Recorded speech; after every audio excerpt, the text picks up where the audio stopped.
Yo legends! Welcome back to the channel. Grab your headphones and lock in, because today's story is on another level. Want the next chapter? Drop a comment below, and if the legend continues, I'm bringing it straight to you. Disclaimer: I do not claim ownership of this story. All rights belong to the original creators. Note: I'm constantly tweaking the settings to make it as immersive as possible. What if the smartest man in Marvel was insane? Chapter 19 Lao Mo, it ant-039s over. Am I really Modu? Ju Ran, who felt that he had insight into Lao Mo's true identity, was extremely proud at this moment. Someone I am really smart. Lao Mo, look at what excuse you made up. Ever been a mercenary? I saw a lot of death, and then I became interested in the legend of the devil. Bah, you just peeked at the ancient parchment scrolls of Kamatage, and read the forbidden books that were not allowed to be read. Gee, I can't tell that you, a lazy and sloppy old man with thick eyebrows and big eyes, is actually the eldest disciple of the supreme mage, Modu. Well, now that this guy's true identity has been discovered, I'll stop visiting this store from now on. After all, I remember that this Modu seemed to be a boy of 2 or 5, and finally took refuge in Dormammu in the Dark Latitude, and also backstabbed his teacher, the Supreme Mage, Gu Yi. In the end, he seems to have been killed by Doctor Strange. Hey, I really can't imagine that this person, Lao Mo, will be the lackey of Domama, the Lord of the Dark Latitude, and a traitor who betrays the Earth. And now he knew Dormammu and had a great interest in demons. But now Lao Mo should be more curious and not betrayed. How else could it be in New York? Lao Mo is now in New York, and it must be the order of the Supreme Mage Guyi, Kamatash, to guard the New York temple and hone his heart. Hey, someone from Ju is really the reincarnation of the great governor of Eastern Wu, and he knew everything in an instant. As for the conjecture that Lao Mo is likely to be Mephisto, Ju Ran didn't even think about it, because this is simply impossible. There is absolutely no connection between the two. The Lord of Mephisto's hell latitude, who loves human souls, is black-bellied, smart, cruel, and domineering, and will not accept anyone. Lao Mo is lazy and sloppy, with a beer belly and no big dreams. He stays in his shop every day. This is a typical rotten middle-aged person, a typical home fat house. Ju Ran hid the thoughts in his heart. Although he had seen through Lao Mo, he did not intend to dismantle it, nor did he intend to expose the only golden finger he knew about the future. He smiled, gave Lao Mo a thumbs up, and joked, "Lao Mo, you are really good. I didn't expect you to know so many strange legends. It's a pity for you to be a cook. You were born in the wrong era. If you were born in the Middle Ages, you must be a dashing bard. Seduce those noble women and saintesses. In the end, you were tied to a cross and burned to death. Ha ha ha." Lao Mo rolled his eyes and said with a smile, "It's still in the Middle Ages. I can do a bard, but I can't seduce a lady and a saint, brother. You know, I just like you. It's very traditional." Ju Ran wanted to tell Lao Mo that he was really unconventional. He also wants to find some more sweethearts. But this is a bit shameful, and it doesn't quite fit his own personality. After all, he is the only brood in America. The 10 years of my earnest work career are just to hug Tony's thigh and simply survive. Hey, you people, you all misunderstood me. Ju Ran glanced at his watch, smiled, took out a thick wallet from his arms, put it on the table, and said, "Lao Mo, it's getting late. I should go. You are a hell. The feast is really eye-opening. It is much more spectacular than the last time Lucifer's lamentation. There's not much money in your wallet, but it should last you for a few months. After all, apart from me, I haven't seen any other guests here, although I don't come often. I hope your store can continue to open." After Lao Mo heard this, he smiled and said, "Don't worry. This shop of Lao Mo will always be there as long as Brother Ju wants to come. Even if God King Odin throws Gungnir against this place, my old Mo will wait for you in the shop." Ju Ran was a little moved when he listened to these bloody words. He didn't expect this man to be so arrogant before Dormammu, the Lord of the Dark Latitude, turned out to be so heroic. It is indeed the Archmage who has the opportunity to become the Supreme Mage. Zhu Ran stood up and slowly walked out of the store. Natasha smiled and followed behind him. Boss, really a careful person. Inside the store, Lao Mo looked at Zhu Ran's distant back. A smile appeared on the corner of his mouth, a smile from the bottom of his heart. He murmured to himself, "Oh, damn it."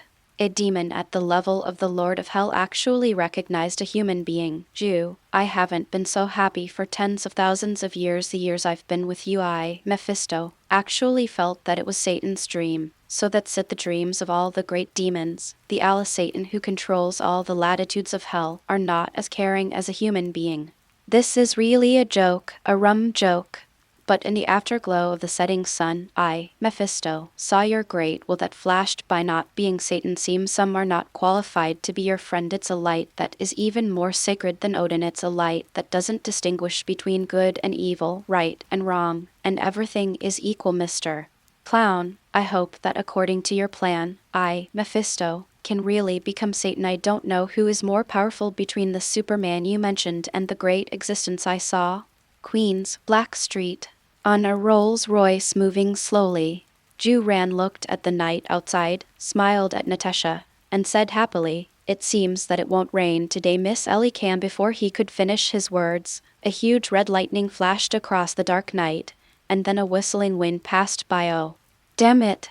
It's going to rain." Natasha turned her head to the side, looked at Zhu Ran, blinked her eyes, smiled sweetly, and said coquettishly, "Boss, what a big lightning bolt. Ellie is so scared we live together tonight." Hearing this, Zhu Ran stepped on the accelerator hard, and Natasha's chest shuddered violently at the violent back push. Zhu Ran's face was ugly, and he said reluctantly, "It can be, but you don't want to be like last night. Don't be an octopus again, and Miss Ellie, you have to set the alarm for 7 o'clock. I don't want to run a red light anymore. I'm a congressman." The congressman took the lead in breaking the law. This will have a bad impact on the people. Well, tomorrow the company will have an introduction meeting. Students from Midtown High School in New York will come to visit the Stark Industries building. This meeting is very important. It shows that the Stark Industries group is not a capitalist who can only make money. Education is also very important also, Miss Ellie. I am very dissatisfied with your work today. If I hadn't reminded you, you would have even forgotten to take the minutes of the meeting. That's all for now." Natasha nodded and said with a smile, "Okay, boss, Ellie understands, and you must complete your orders." Zhu Ran nodded, did not speak, and began to concentrate on driving.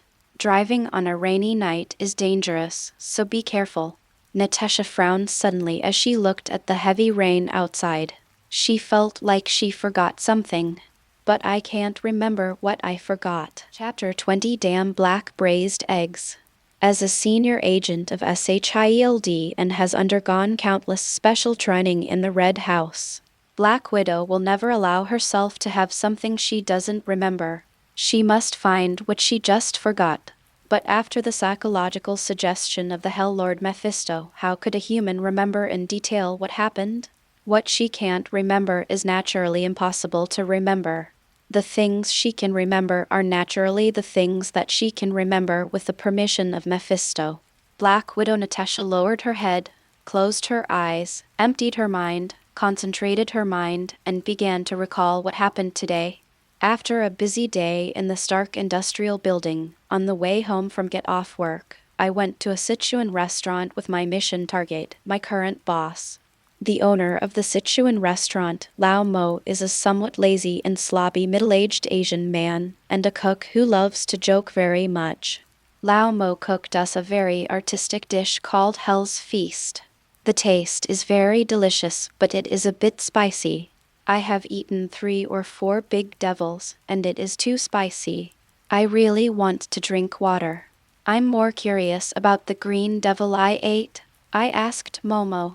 Lao Mo said with a smile that the demon was called Satanish. After that, he told us some stories about demons in various myths. Even the daughter of the god king Odin is a demon. That's ridiculous. That's all that happened today, but what am I forgetting? That must be a very important thing. Damn it. I must find what I forgot. 5 minutes later. Natasha opened her eyes suddenly, her pupils dilated, her eyes were full of fear and shock, and her mouth was gasping for breath. She remembered. 18 Black Street is not a Sichuan restaurant at all, but an ice cream shop. Yes, that's right, that's it. That's what can't be forgotten. I'm going to report to Commissioner Nick. Miss Ellie, what's the matter with you? You look very uncomfortable. Ju Ran saw that the state of Black Widow was a bit wrong, turned his head and smiled, and asked worriedly. Natasha, the Black Widow, smirked and said, Boss, you know women suffer for so few days every month. The food just now was too spicy, so I might have to come early. Oh, damn, my that relative. She might be on her way whether to say it or not. It is really a must for a woman to lie. A beautiful woman tells a lie, which is even more unique. And if a beautiful senior female agent who has undergone special training tells a lie, it is simply a mother's door to the door. That is simply any male creature on earth, unable to distinguish between true and false. Women have an unparalleled talent for lying, and beautiful women are even more talented. Well, of course, there are exceptions to everything. For example, a bald professor who has been in a wheelchair for a long time and wears a helmet all the time, especially afraid that his head will be smashed by his good friend Magneto, he can still tell the difference. For example, a lunatic who is mentally abnormal and who loves to laugh can also tell the difference. For example, a certain psychological point is full, and the doctor who likes to use the liver and broad beans of the census investigator can also distinguish it with red wine. For example, a middle-aged man with great compassion who likes Buddhism can also tell the difference. And Ju Ran is obviously not in this list. Hearing Black Widow's answer, Ju Ran only felt a little embarrassed, which was somewhat related to Black Widow's privacy. He coughed lightly and asked, That, Miss Ellie, what size do you usually use? Not that I mean there's a 24-hour adult convenience store downstairs you can. Before Ju Ran's words were finished, he quickly closed his mouth. He loosened his tie and took a deep breath. Oh, damn it. What was I talking about just now? Why does it feel so strange? A bit lewd, not a gentleman at all. Black Widow looked at Ju Ran, who was at ease and restless, and couldn't hold back. She laughed and joked. Boss, Ellie found that you are not as serious and cold as you imagined, and you are not a complete ascetic man. Aren't you very good at it? Ju Ran slowly stopped the car and turned off the engine, coughed lightly, handed an umbrella to Black Widow, and said, I lie, when you're home, there's an adult convenience store on the opposite left 10 meters. There should be something you need in it. I think, as a relatively independent woman, you shouldn't need me to accompany you. Natasha took the umbrella, nodded with a smile, and then gave Ju Ran a wink, straightened her proud chest, and said very charmingly, Boss, wait for me on the bed. Ellie, come back soon. After speaking, Natasha opened the car door and walked towards the adult convenience store. Ju Ran looked at Natasha's back, shook his head, sighed, picked up the umbrella and got out of the car. Hey, I'm so tired. Acting is so tiring. Pretending not to know Black Widow and pretending not to know this female agent of S.H.E.L.D is so tiring. No way, he has to continue acting. I can only hope that Black Widow can find what she wants sooner, and leave sooner. Anyway, I am Ju, I really can't get rid of it. It can only be said that the performance of Black Widow is still not in place. A delicate girl who is afraid of thunder and lightning can go to the convenience store alone in the dark night, under heavy rain and thunder. This is so out of character for her. Ju Ran has already raised a disdainful middle finger for Black Widow in his heart. Sister Widow, you've done a bad job this time. Natasha, who was walking towards the convenience store, couldn't help sneezing. She raised her head and looked at the laser lightning across the entire sky, as well as the gust of wind, the pouring rain, and the cold air rising from the ground. Natasha walked on the street that had passed her calf and was about to become a river with her feet deep and shallow. Suddenly, I felt a little regretting the bad idea that the director proposed. No, my idea is not wrong. The one who is wrong is Chief Nick. He misunderstood the meaning of my Black Widow. Damn black marinated eggs. Why are you so honest? Aren't you usually the most hypocritical and slippery person? Nick, you idiot. Let you arrange the next rain. It won't rain. Can this rain continue to fall? All I need is an excuse to stay close to the mission goal. You won't be able to act like the next rain? And all these X-Men have no brains? No matter how real your acting is, play it harder. Will that black marinated egg pay you wages? Does he give you overtime pay? Please, please remember your identities. You are X-Men, vigilantes, not in our S.H.E.L.D. agents. You are not paid. Damn it. What a bunch of idiots. What a bunch of idiots. At this moment, Black Widow's heart is full of resentment towards the black marinated eggs and the X-Men. They're so stupid, otherwise I wouldn't be mad. I, Black Widow, Natasha, but a senior female agent of S.H.E.L.D. can control my emotions very well. I'm not going to lose my temper just because I sprained my foot. Damn black marinated eggs. Chapter 21 Director, what is 18 Black Street? Inside an adult convenience store, Black Widow Natasha took off her red high-heeled shoes, revealing the pair of feet as white as jade, so white that even the capillaries under the skin could be clearly seen, and the toenails were also painted with red nail polish. This is really a sexy woman in her bones, full of temptation. Some people want to drink her bath water. You can try to understand a little bit. I understand it. But the person who wants to drink the bath water after Black Widow's footsteps probably won't be able to survive. Natasha stretched out her hand and rubbed her slightly blue ankle, then broke it hard. With a click, the swollen foot just now was snapped back by her. This woman is really ruthless. Don't be fooled by her beautiful and sexy appearance. She is a senior female agent of S.H.E.L.D. the Black Widow. Natasha took a deep breath and calmed down, her eyes extremely solemn. She put her hand into her arms, groped for a while, took out a button, reached out and pressed it 3 times in a row, and sent a communication request. Hidden high in the sky on an aircraft carrier, in S.H.E.L.D., inside the director's office. Nick Fury, who had been reading Time magazine for a whole day, had already turned his red eyes into the black marinated egg, and the director, who had received a communication application from Natasha, the Black Widow, slapped Time magazine on the table. Exclamation angrily cursed, this damn Black Widow actually earned $100 million. It's still hidden. I don't know how to turn it in. Damn it. She really doesn't have the basic qualities of a special agent. Nick Fury has a dark face. Sorry, I really can't see that he has a dark face, because he is already very dark. Nick Fury took a deep breath, calmed down, picked up Black Widow's communication application, and reprimanded directly. Black Widow, haven't I already told you? During this month of lurking, don't use communication devices casually.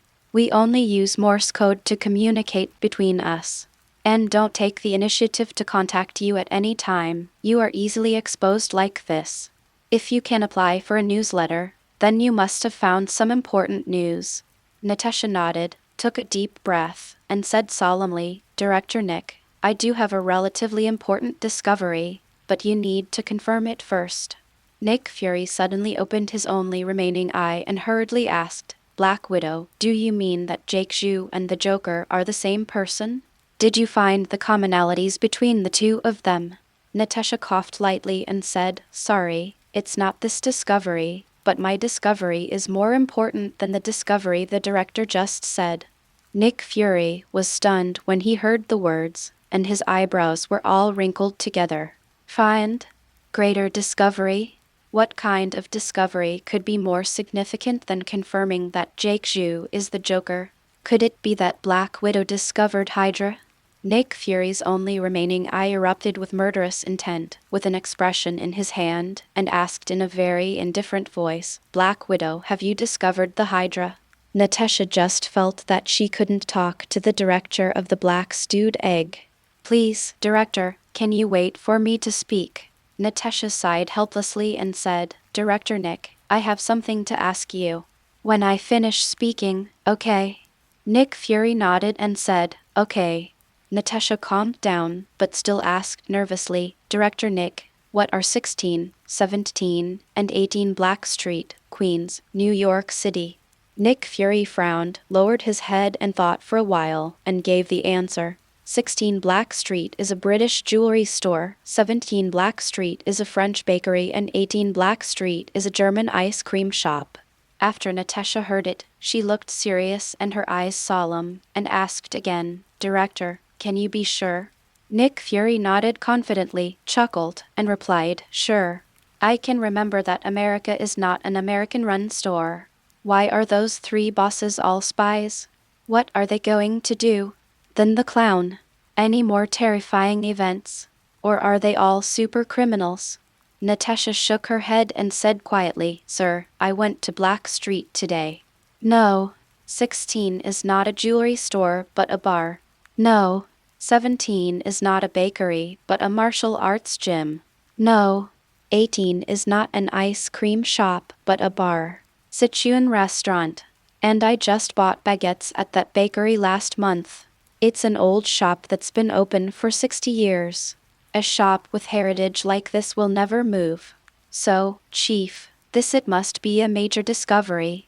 After listening to Black Widow's words, Nick Fury's pupils shrank suddenly, his face full of shock. He took a deep breath and said, "Black Widow, this is indeed an amazing discovery, because Coulson was on duty this morning.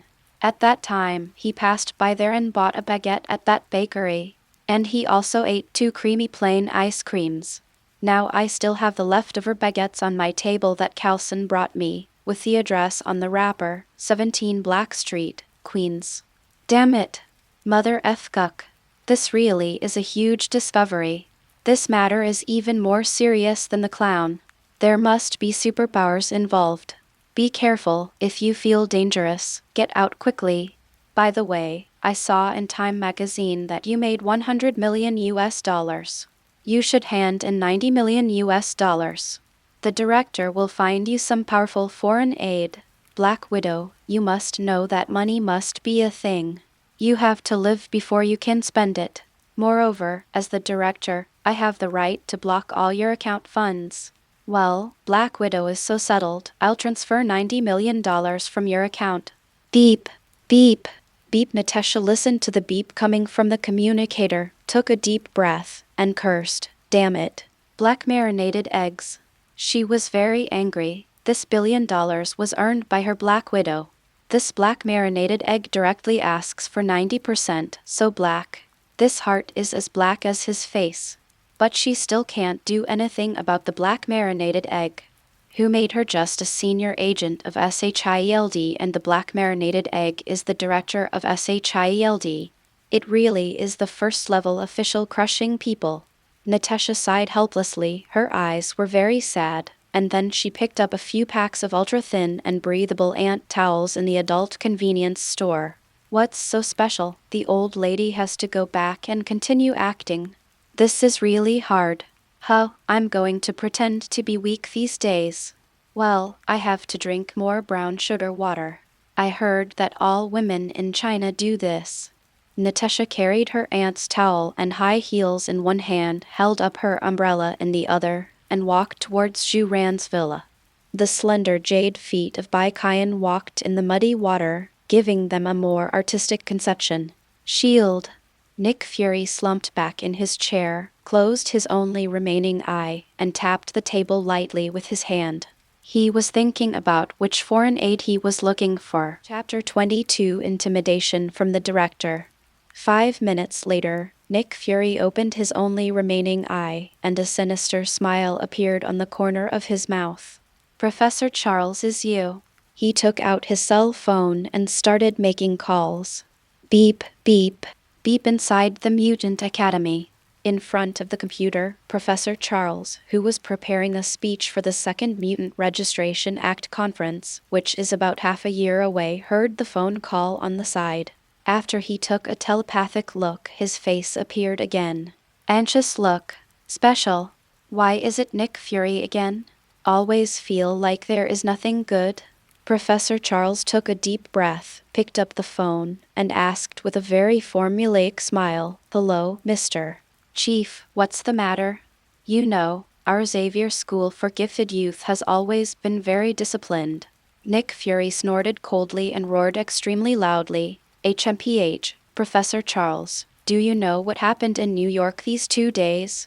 I'm very angry now." Charles frowned and asked, "What's the matter, Mr. Chief? What happened? Why are you so angry?" Nick Fury slammed the table with his hand and cursed in a very irritable manner, "Mother Professor Charles, if you have this attitude, the last time will not be discussed. The Mutant Registration Act is gone. I think mutants are still too much of a threat to the world." When Charles heard this, his whole body went numb. Damn it. What the hell happened? He scratched the non-existent hair on his head and asked anxiously, "Lord Director, what happened? Did some young mutant suddenly wake up and lose control? It caused an incomparable incident." Hearing this, Nick Fury took a long sigh and said slowly, almost, "Professor Charles, you know, I always have a lot of heart for you, Xavier School for Gifted Youth, and I always have a lot of heart for you X-Men. I think you are all very just. We are good brothers on a front. Professor Charles, I want to say sorry to you. I had a very bad attitude towards you just now, and I apologize to you personally. But I really can't help you in this matter. It has already caused a lot of trouble in the Bureau." Great response. All the agents and staff are on the front line of hostility to mutants. I really have no choice, even if I have a good impression of you. Sorry. Hearing this, Charles was completely stunned. What the hell happened? Could there be an Omega-level mutant born in New York? And then he blew up the whole of New York. Impossible. If there is such a thing, Cyclops Scott, they will tell me. Could it be that Cyclops, Storm, and Iceman died in battle? Charles only felt that the sky was turning around, and his whole body collapsed in an instant, and his heart was extremely painful. The poor old man, with red eyes and trembling all over, asked, "Master Chief, but an Omega-level mutant was born, just like Magneto's. He ran out of control and blew up New York. Cyclops, Scott, and the others also died in battle." Nick Fury was stunned when he heard the words. Did I say it too seriously and scared the old man? How dare he think about it? Nick Fury coughed lightly and said slowly, "Professor Charles, is that all right? Cyclops and the others are all fine. Something else happened, don't worry, I'll tell you a good story. Although I can't be sure what level of mutant this is, he is definitely not low level. Once out of control, it is extremely dangerous. His ability is very special and distorts reality. He tampered with 16th, 17th, and 18th Black Street in Queens, New York. The bakery was turned into a martial arts hall, the ice cream shop has become a Sichuan restaurant, and the jewelry store has become a bar. This ability is terrifying." After Charles heard it, he was stunned for a while, but it's okay, Cyclops Scott and the others are not dead. They are still alive. That is really good. Wait a minute, the ability to bend reality, this must be a mutant with Omega potential. Charles took a deep breath and said very seriously, "Master Chief, I understand, leave this matter to the X-Men, and I will definitely give you a satisfactory answer. Xavier School for Gifted Youth has always been very disciplined, and we are righteous and kind. Sir, you must be on our side when it comes to the Mutant Registration Act." Nick Fury showed a smile on the corner of his mouth, snorted coldly, and said, "I will consider this matter, but you X-Men have to produce results. You must know that the government's establishment is not so good. Especially, you mutants are still very uncontrollable." After all, Nick Fury hung up the phone. He leaned back in his chair, his face full of triumph. "Gee, I'm Nick Fury, so smart. Oh my god. This mutant registration bill came out so timely. Otherwise, I really can't find the weakness of that old man. HMPH. As long as this mutant registration bill is not passed for a day, you Professor X will not dare to spy on New York with your spirit. If you don't dare to spy, you can't know the truth. If you can't know the truth, Just listen to me, Nick Fury. There are too few people as smart as me, both the free labor of the X-Men to help with their work, and the $90 million from the Black Widow for nothing. As for the Black Street thing, it shouldn't be that dangerous.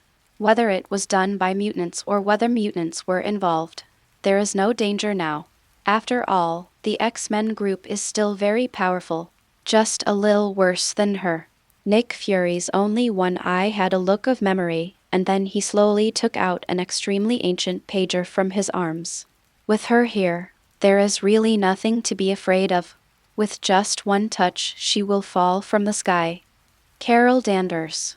You are the arrogant capital of my Nick Fury. Inside the Xavier School for Gifted Youth.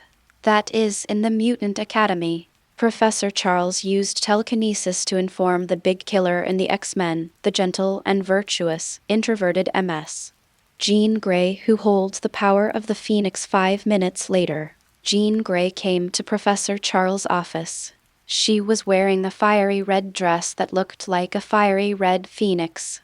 She smiled and asked, "Professor Charles, what's the matter with me so late?" Charles nodded and said very seriously, "Jin, I need your abilities now. In the entire Xavier School for Gifted Youth, only you and I have strong mental abilities and can hear things that others can't. But these are extraordinary times, and the beginning of a new era for mutants. I can't easily go to New York. It's up to you now. Black Street, Queens, New York. There seems to be a mutant who can distort reality. He should have just awakened and has not yet had the ability to control himself. Cyclops are all in New York, and they need to rely on your ability to find that person." Jean Grey frowned and said, "Professor Charles, you know that my abilities are very unstable, which may cause great danger." Professor Charles smiled and said, "Kin, I believe in you. You also have to believe in yourself. You can already control it." Jean Grey nodded and said, "Okay, Professor, I'll go to New York and help Cyclops." Chapter 23 Xiao Zizai, World-Honored One, this disciple has gone to Huazhai. Queens, New York. Ingram Street, the super villa that occupies the third number. At this moment, Zhu Ran had already fallen asleep in bed and fell asleep. He sleeps fast all the time. After all, when he was working during the day, he was really too serious and too busy, and only at night could he let go of the nerves that had been tense. Zhu Ran can't stay up all night now. How can he go to work the next day after staying up all night? Just after returning to the villa, he simply took a hot shower, washed it, wiped it roughly, put on his pajamas, and fell asleep shortly after lying on the bed. The total time for this series is less than 5 minutes. I have to say, this is a very efficient man. Natasha walked into the villa wet, the clothes clinging to her body, outlining the perfect curve. Concave and convex at the front and back, a devil-like body, and slender thighs as white as jade. Natasha sighed. She was really unlucky. A strong wind just blew, and the umbrella in her hand was blown away.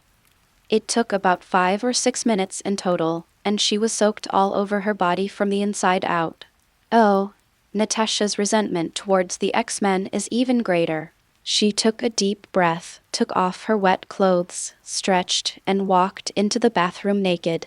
She turned on the rain sprinkler gently. The 42 degrees C warm water slammed into Natasha's graceful body, and a real smile appeared on her face. So comfortable. The temperature is really amazing. It's really nice to take a hot shower after a busy day. Natasha stretched her proud figure and tried her best to let every inch of her skin enjoy the warm water of 42 degrees C. After half an hour, Natasha came out of the bathroom with a wide scarf around her body and wiped her wet hair with a towel. If Zhu Ran saw this scene, 80% would be uncontrollable, and he would directly turn into a midnight werewolf and rush to him. The sight of this beauty out of the bath is really amazing. Especially a beauty of the level of Black Widow, it is even more praised. Natasha wiped her burgundy hair and frowned suddenly. She suddenly felt hungry. It seemed that he didn't eat at all at night. Natasha shook her head violently. Damn it! What's going on? How can you be hungry? It must have been no secret agent training recently. Too lazy. You must know that there are two very important qualities in the basic qualities of special agent training. The first item, no matter what time, must resist hunger. The second item, no matter what time of day, must fall asleep in 1 minute. Well, today it's time to review the basic skills, resist hunger and fall asleep in a minute. Natasha nodded, thinking so. Then she took off the towel around her and admired her graceful figure in the mirror. Then he opened Ju Ran's closet, picked out a white t-shirt and sports shorts and put them on. He tiptoed open Ju Ran's door and got into the bed like a kitten. Natasha was lying on the bed, listening to Ju Ran's even breathing, and then looking at his sculptural profile. She suddenly felt a heartbeat. Jake is very manly and tough. Good looks and good figure. And it seemed fun to be with him. I never seem to have met such a lovely man. He was obviously soft-hearted, but he had a tough look, duplicitous, and it seems like a good day. Such a peaceful life is what I have always longed for. Natasha couldn't help reaching out and touched Ju Ran's face, but when she touched it, she couldn't help but shudder. It was static electricity and she was electrocuted. Natasha woke up instantly, the blurred color in her eyes disappeared, and she shook her head fiercely. Oh, damn it. Black Widow, what are you thinking? You are an agent. From the moment you entered the Red House, you have completely lost your emotions in this life, and it is impossible for you to have emotions in your life. You are a tool. You are a scumbag full of blood. You are a vengeful soul. Wake up. No one likes an agent. You have to remember your mission. Natasha took 2 deep breaths, calmed herself down, and calmed herself down. She took out a sharp dagger from under the bed, shrank her pupils, held her breath, and started hunting like a black widow in nature. She tightly held the dagger in her hand and stabbed it hard towards Ju Ran's chest. But when the dagger was 1 cm from her chest, Natasha stopped her hand, retracted the dagger, and turned over to place the dagger under the bed again. She stared at the dark ceiling and sighed deeply. Questions kept flashing in his mind. Is he the clown? He slept so hard. He has no ability to resist. But he is really special. And what's going on with Blackstreet? With countless questions, Natasha fell into a dreamland, breathing evenly. At 2 in the morning, Ju Ran opened his scarlet eyes, sat up slowly, and twisted his neck fiercely. There was a creaking sound. His fingers lit up with golden light, and there was a smile on the corner of his mouth. He murmured in a low voice, "The world-honored one at the Lynchen meeting showed the crowd with flowers." At that time, everyone was silent, only Venerable Cassiopeia had a broken face. The people of later generations took the illusions of the world-honored Nyan Hua's smile and created this unique martial arts, Nyan Hua Finger. Female benefactor, the poor monk wishes you a good dream. As soon as the voice fell, the finger with golden light gently touched Natasha's Beihui point. Beihui point is located at the intersection of the midline on the top of the head and the line connecting the tips of the 2 ears. It is the governor vessel, the 3 yongs of the hands and feet, and the meeting of the governor vessel. Got hit, knocked unconscious. Ju Ran walked slowly to the closet, stretched out his hand and waved gently, and the closet door opened. He smiled and chose a gray shirt, then a black suit with boxy glasses. He grinned at the mirror, his eyes glowed scarlet, his hands clasped together, as if mocking, and he said to himself, "I'm not belligerent, I'm just a natural-born killer. It is impossible to give birth to me, because both parents have passed away, and my living person is unknown, so I dare not have an offspring. Nothing else is impossible.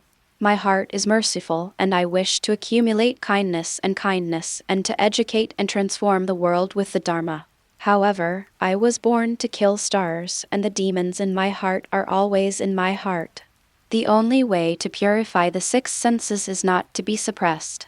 The disciple's surname is Xiao, his name is Zizai, the Dharma name is Beijing, and he cultivates in Lingyan Temple. This suffering is always in the heart of the disciple. May the world-honored one remember my compassion, take pity on me, and help the disciple get out of this sea of suffering as soon as possible. Namo Amitabha. After saying this, Xiao Zizai stretched out his hand and patted his face, smiled politely, and said, "World-honored, this disciple has gone to Huazhai. Namo Amitabha." Chapter 24. Old Xiao and -039's Journey to Hell and -039's Kitchen. Hell's Kitchen. Hell's Kitchen. An area on the west coast of Manhattan Island in New York City. It is generally a rectangular area bounded by 59th Street and 34th Street in the north and south, 8th Avenue in the east, and the Hudson River in the west. It is known for its cluttered and backward living quality, serious ethnic conflicts, and high crime rates.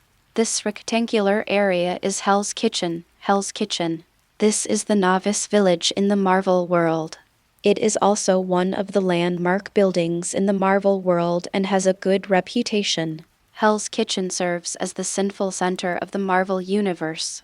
Although there are only 8 small streets, the evil here is probably not comparable to the 8 Satans. When you are walking on the streets of Hell's Kitchen, even in broad daylight, there may still be a black man with a hood coming to your side, holding a cold object against your lower back. He smiled and said to you, "Hey, buddy, take out all the Franklins in your pocket. Brother, to borrow some money to spend money, I want to get some fans." Oh, right. Please remember not to bring large denominations of Franklins, such as 50 or 100 Franklins. Because according to legend, the old black buddies can't count. They don't believe that there is a 50 or 100 denomination Franklin in this world. And here, you will see what is called a crime. What is the ugly side of human nature? Even scarier than the day is the night in Hell's Kitchen. In the night of Hell's Kitchen, all kinds of 3 religions and 9 streams are wandering. From the little addict, the pimp, to the hand union, Jin Ping's men. Even some organizations that worship slimy, cold-blooded animals, shouting to chop off one head and grow 2 heads every day, will carry out some illegal activities here. Here you will never see one kind of person, that is normal person. Because normal people will never wander around in Hell's Kitchen at night, unless you want to die in a dark garbage dump that never sees the light of day. This is a criminal's paradise. This is a paradise for crime. It's the Eden of the bad guys. It's a dirty, stinky gutter. Hey, beautiful girl, do you want to have some fun with the brothers? It'll make you cool. Haha. Middle-aged black man wearing beach pants and a beard looking like a shoulder assistant RPG pointed the muzzle of the bazooka at a very intellectual and sexy girl with blonde hair and glasses, laughed loudly, and said very vulgarly. Surrounded by him were more than a dozen strong black men with AK-47s in their hands, dressed in hip-hop clothes and wearing steel chains with crosses around their necks. I can't tell that these terrifying criminals still believe in Christianity, but they don't know whether they worship God in heaven or Satan in hell. This is really a bad joke. A cold joke full of irony.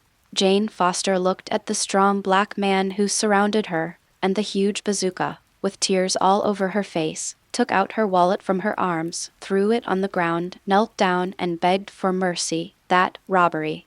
Mr. Bandit, this is my wallet, and all the money in it is given to you. I swear to God, I won't call the police. I didn't see anything. Can you let me go? Hearing the words, the bald head with shoulders resisted RPG, stretched out his hand and slapped Jane Foster directly, and spat fiercely on the ground. He unbuttoned his shirt, revealing the cross tattooed on his body, and scolded, "Bah, are you looking down on our crusaders? We crusaders, we walk the talk, and if we say let you try it, we must let you try it. God, did you see this huge cross tattooed on me? Tell you, I am the Lord, I am God, I am God." The surrounding black people, when they heard this, put up their AK-47 and shot wildly into the sky, celebrating their boss. One by one, they began to shout extremely loudly, like uncivilized chimpanzees. That's right. The boss is God. We are the angels around God. Why don't you get down on your knees, you stinky, and serve the great God? I don't think you are a devout Christian at all. If you take us as the devil's word, as Satan's word, then you should learn to be a Virgin Mary and sacrifice your divine body to redeem our fallen souls. Hey, boss, you say she's a who believes in Christ. Can we call her a virgin? I must her. This Virgin Jane Foster listened to the foul language, and then looked at the devils who were taking off their pants, with a lot of tears pouring out of her eyes. Her eyes were full of fear, and her whole body began to tremble. Her pupils dilated with fright. Maybe tomorrow I should be in some dark garbage dump. Am I going to die? Oh, can God save me? Cry. I like you stinky cry the most. The more you cry, the more excited I get. The older brother will be bigger. The bearded man who was taking off his trousers smiled slyly. Alas, hell is empty, the devil is on earth. It's pathetic. Although this kind of food is a bit poor, but with compassion, I can only endure the disgusting rotten smell and eat it. A deep middle-aged voice came to mind in the dark alley. Tread, step, step. The sound of dull and powerful footsteps came slowly from the entrance of the alley, and the sound of footsteps entered the beard's heart one after another, which was very harsh. The bearded man snatched the RPG handed over to the younger brother, pointed it at the alley, and yelled in a trembling voice, "Where's who? Which little mouse is hiding in the dark corner? Come out, hurry up. Give me something special, get out of here." Xiao Zizai pushed his glasses, his eyes lit up with scarlet light, a smile appeared on the corner of his mouth, and he asked softly, "Oh, I came out. Then what? What are you going to do?"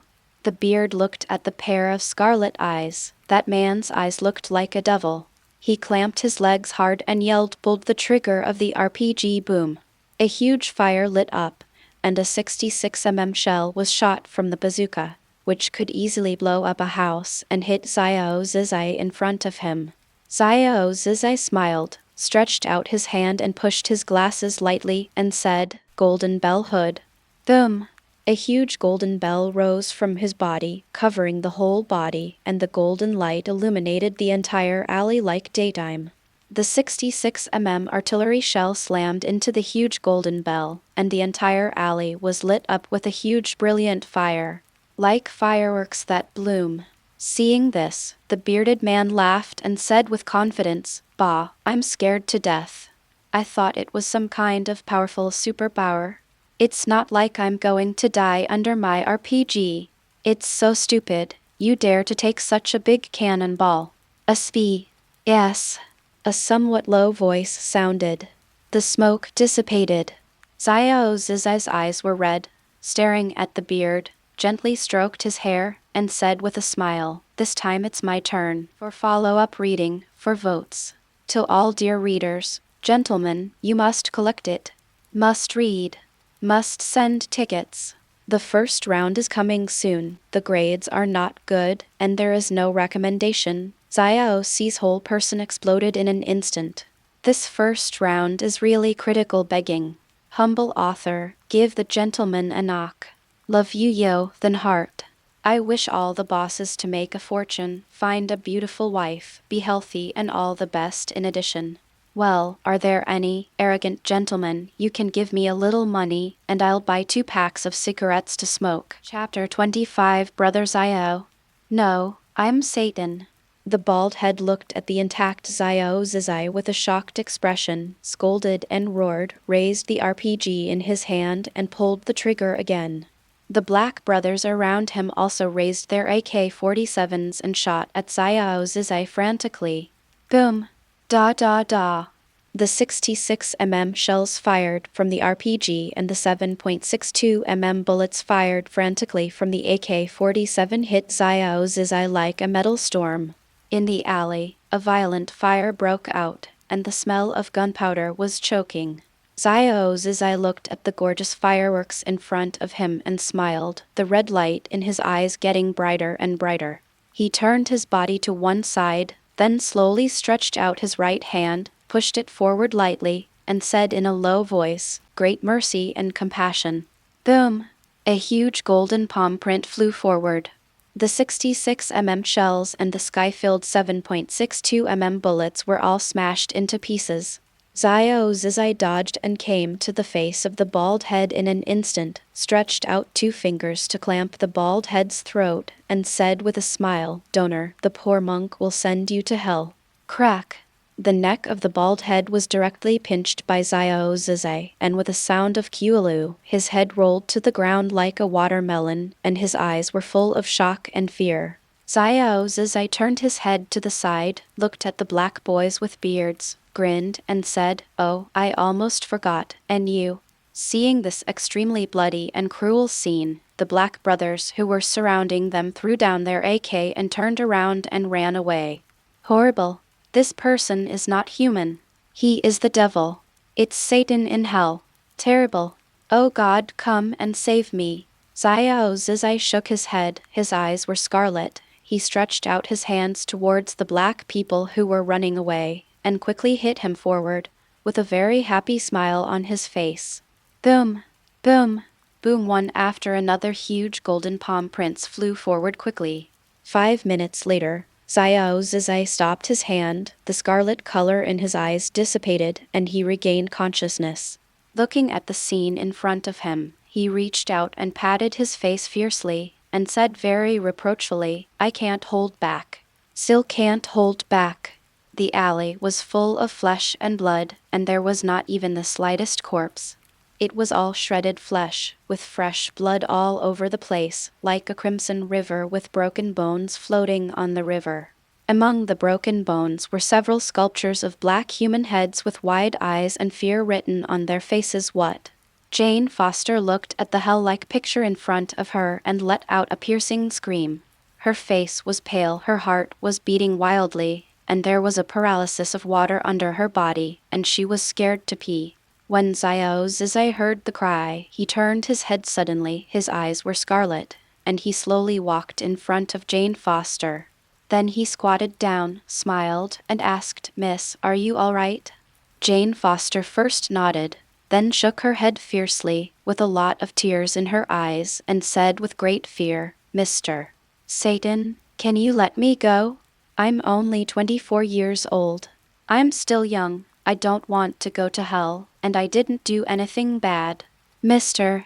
Satan, my name is Jane Foster. I'm really a good man, and a good man shouldn't go to hell, right? Mr. Satan, I know you can't deal with God and his old man, but look at me, I can't do anything, and I can't help you if I go to hell. Mr. Satan, can you spare me?" When Xiao Zizai heard the words, he was stunned for a moment, then heaved a long sigh, pushed his glasses, smiled, and said in a very gentle tone, "If most normal states are called normal states, I is a pervert. In order to survive, people will kill, but I just fell in love with it. Killing other people is not good, only people. This is a disease, and I have no cure. I'm not Satan, just a sick man." Jane Foster's face turned even paler and more tears flowed after hearing this. She twitched her nose lightly and asked with a weeping voice, "So, Mr. Satan, are you still going to kill me? When you kill me, can you be kinder? I don't want to become a pile of minced meat." Xiao Zizai smiled and said, "I'm full and I don't need to eat any more. Although they are hard to eat, and I am a patient, I am also a good person."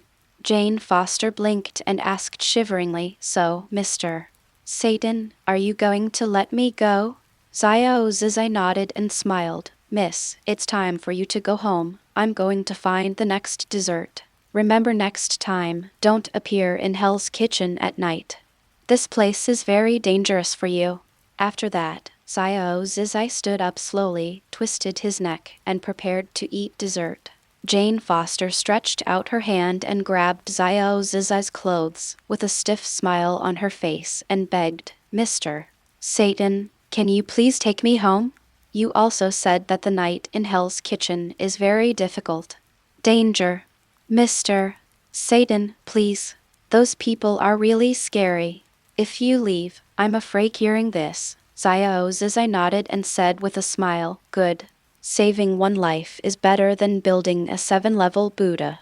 The Lotus Sutra says, spread all lamps with one lamp, and eventually all lamps will be bright." Jane Foster was very happy to hear Xiao Zizai's words. Although she didn't know what this Mr. Satan said, her fate was saved tonight. With Mr.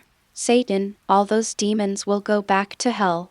Xiao Zizai smiled. The world honored one's method, leading the world to be kind. Saving one's life today can be considered as accumulating merit. He stretched out an arm and smiled gently. Miss Jane, there is too much blood on the ground. Don't get on your body. Please hold my arm. Jane Foster nodded, carefully hugged Xiao Zizai's waist, and said, Mr. Satan, I live in Central Park on 5th Avenue in Manhattan. Xiao Zizai hugged Jane Foster's waist and asked while flying over the eaves and walls, Oh? Then why did you come to Hell's Kitchen? It's a long way from your home.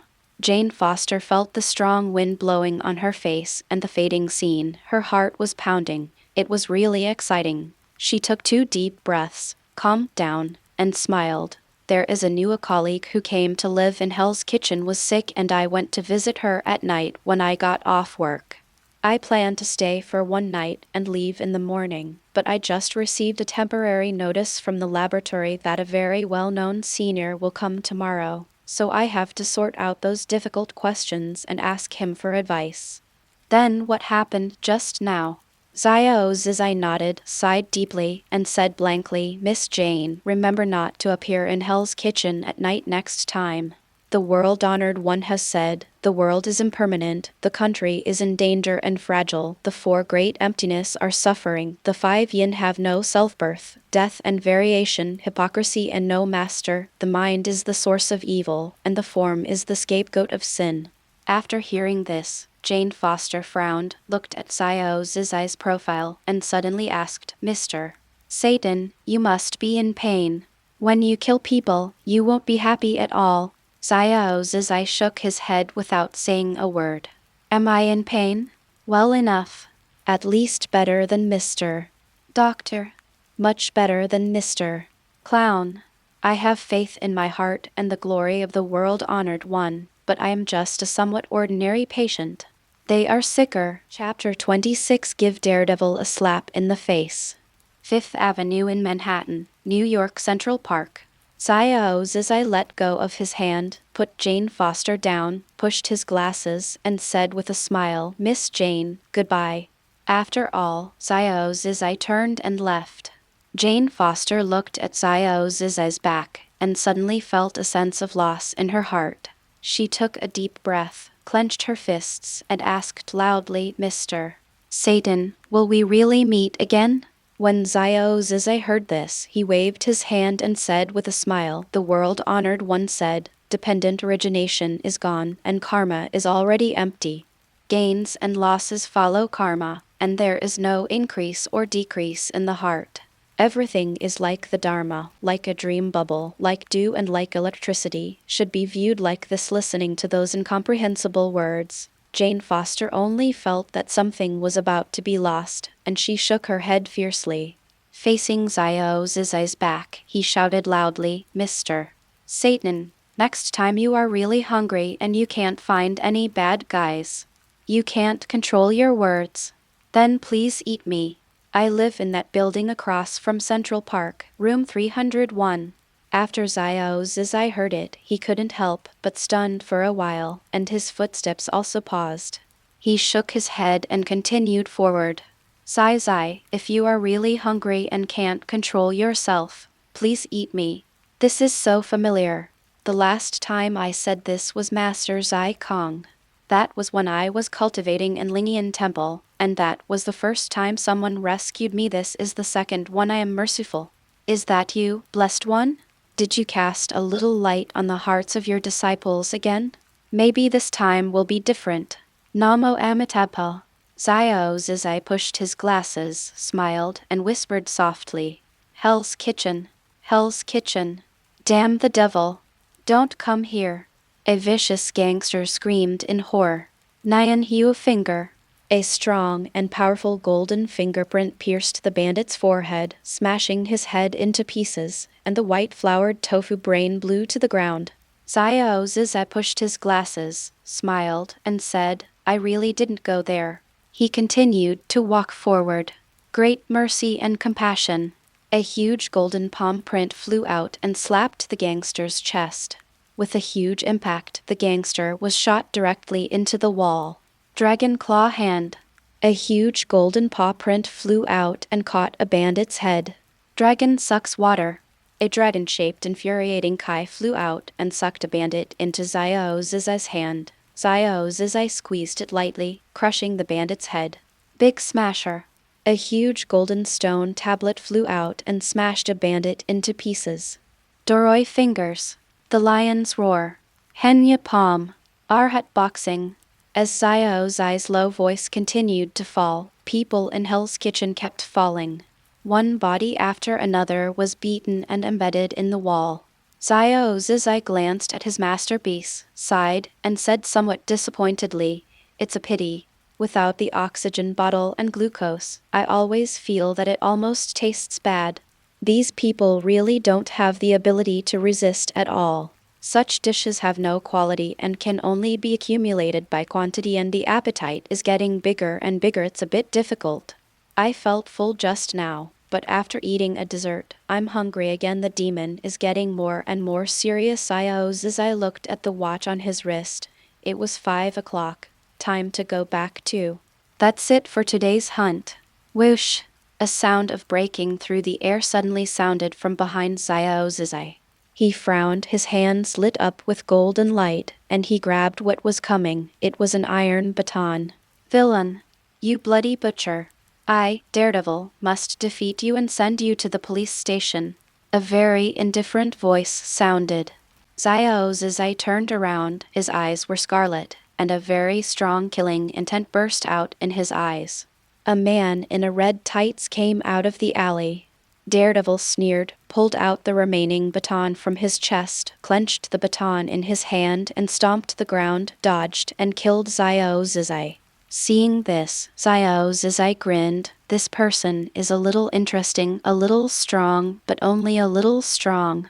Unfortunately, you came out too late. If you were a little earlier, I could still play with you, but now I'm going back.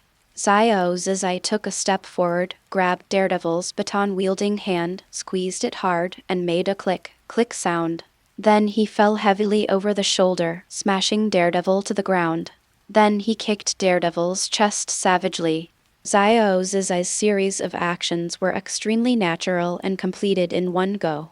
Before Daredevil could recover, he realized that he was no longer able to resist. 8 ribs were broken, 1 hand was broken, and all his internal organs were kicked and bleeding. It hurts all over the body. I feel like everyone is useless. This murderer is too scary. I must stop him. He couldn't let him continue his murder any longer. The huge belief made Daredevil endure the pain in his body and climbed up from the ground little by little. He asked with a trembling voice, "Bastard, I, Daredevil, must stop you. You mustn't let you go any further. People like you will only make Hell's Kitchen more confusing. Do you think what you've done is right? With such a brutal killing, is there any difference between you and these vicious people? Everything has its own justice and justice to judge them. Do you think you have a little superpower and you can transcend the law?" Xiao Zizai smiled, with a look of admiration in his eyes, and said slowly, "Yes, your willpower is very good. You have obviously lost the ability to resist, and you can still stand up. You make me very happy, but you are still too weak. Besides, I am a patient. Please don't reason with a patient. And the only people in this world who can reason with me are the world-honored Tathagata and the Buddha Sakyamuni." After all, Xiao Zizai's hand lit up with golden light, and a big smasher came to Daredevil's face. He looked at the fallen Daredevil, pushed his glasses, and said with a smile, "Daredevil donor, please sleep. I hope you can let me experience some happiness next time, and I hope you can have some strength. Son, it's about to dawn now. I hope you don't meet some vicious gangsters. I think you should be safe. After all, the bandits around here have all been killed by the poor monk." Xiao Zizai folded his hands together and whispered, "Namo Amitabha." Before the night has completely dissipated, I ran towards Ingram Street in Queens before dawn. I should be home. It was really interesting tonight. Chapter 27, A Different Style of Painting. In the dark spiritual space, the doctor in white clothes, with blood-red eyes at the moment, was holding the dark stone and gnawing at it with his own mouth. His teeth were broken and his mouth was full of blood. The clown slumped on the chair drunkenly, squinted at the doctor's behavior, laughed wildly, and said, "Hey, hey, hey, Mr. Ogre, your teeth can't bite a stone. Little monkey is not bad as King Kong. Your behavior may anger him, and at the moment he is born, you are likely to be beaten to death by him with a stick." Hearing this, the doctor was stunned for a moment, then threw the pitch-black stone to the ground, roared angrily, looked at the clown grimly, tears welled up in his eyes, and asked hysterically, "Joker, why? What the hell is this? Jake created me and left me in this dark darkness. I'm going crazy. I'm going crazy. I'm so hungry. I feel like my life is passing little by little. I'm going to die. The tyrannical murderer can go out and brutally kill. The mad and chaotic mental illness can go out to cause inhuman slaughter and spread his own chaos, and I just want to eat a lamb, and I will be imprisoned here, Mr. Joker. This is really unfair. Why?" Seeing this, the clown slowly stood up, walked in front of the doctor, reached out and patted his shoulder, smiled and said, "Mr.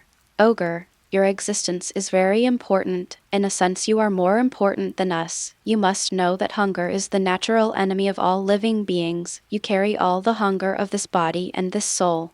Mr. Ogre, are you really hungry? Can't stand it anymore?" The doctor showed a hideous smile on the corner of his mouth, blood-red eyes, and said, "Mr. Joker, I remember that you seem to have eaten my meal. That is the dish that Mr. Devil cooked for me, a feast of hell. How does it taste?"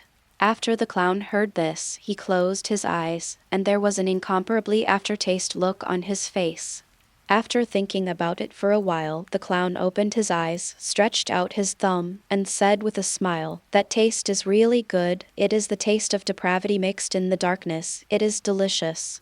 By the way, I also drank a bottle of hell's blood, which is really good wine. The Dionysian factor in my body is more active." After listening to this, the doctor licked his tongue, showing sharp tiger teeth, and said with a smile, "Joker, you ate my meal and left me without food. Shouldn't you repay me?" The clown blinked, with a crazy laugh on his face, and asked, "Mr. Ogre, how do you want to repay?" "Mr. Joker, please cut off one of your fingers for me. I want to eat it like a crisp turnip." "Oh. He, that's really a fun thing, I promise, but the taste of chaos is not so good, Doctor." "Hannibal." "Joker, as expected, you are the best of these brothers." Hannibal ate the crisp radish that the clown broke off in small bites, exclaiming from the bottom of his heart, and his face also showed a very satisfied color. After the clown heard this, the smile on his face became crazier and bigger. I don't know what he was thinking. Ingram Avenue, Queens, New York. Zhu Ran Villa. Ding, ding, ding. At 7 in the morning, a loud bell rang. It was Zhu Ran who set the alarm clock in advance last night. He originally wanted Natasha, the Black Widow, to set it, but the fact that he slept until noon last night made Zhu Ran unable to believe that this female agent would set the alarm clock. Hearing the harsh sound of the alarm clock, Zhu Ran woke up from his sleep as predicted. Black Widow didn't set an alarm clock at all, otherwise it should have been 2 alarm clocks. Zhu Ran reached out and turned off the alarm clock, but he didn't want to get up. He suddenly felt very tired and his limbs were sore, as if he had just finished a fitness workout. And the brain is a little up, not very clear, a little dazed feeling. Zhu Ran shook his head violently, got out of bed, went to the bathroom, slammed cold water on his head, and washed his face again. Phew, wake up. Sure enough, cold water is always the best way to wake a person from sleep. Zhu Ran simply washed up, walked into the bedroom, wiped his hair with a towel, and woke the Black Widow up. "Miss Ellie." "Miss Ellie." Natasha, who was sleeping, heard Zhu Ran's voice, frowned, picked up the quilt and covered her head. Seeing this, Zhu Ran sighed lightly, turned around and went to the bathroom. After returning, He lifted the quilt of Black Widow and threw the towel soaked in cold water on Black Widow's face. Natasha, who was in a daze, suddenly felt a biting cold on her face. She couldn't help shivering, and she suddenly sat up from the bed. With a pair of sad eyes, she looked at Ju Ran, pointed to her abdomen, and said slowly, "Boss, I'm a patient. I just came to my aunt. You're not a gentleman. And there are many ways to wake up, so why use such a violent method? You can give a gentle name." After hearing this, Ju Ran couldn't help frowning. It was true that his behavior just now was very ungentleman. Damn it. Too sleepy. Forget that this woman came to Andy last night. He coughed lightly, smiled, and said very politely, "I'm sorry, Miss Ellie, I forgot about this. But today is really important time in a hurry, and I hope you forgive me." Natasha stretched her posture, a smile appeared on the corner of her mouth, and said very proudly, "Then boss will agree to a request." As for what the request is, I haven't thought about it yet. Ju Ran looked at Natasha's proud state, and the whole person couldn't help but feel a little numb. The brain is also thinking fast. Black Widow, what's up with her? Why was the interaction just now so abnormal? Is she acting? I still really have feelings. For me, this interaction is a bit detached from the feeling of ordinary friends. It seems to be a state where friends are full and lovers are not yet. Ju Ran coughed lightly and stopped thinking about these tangled issues.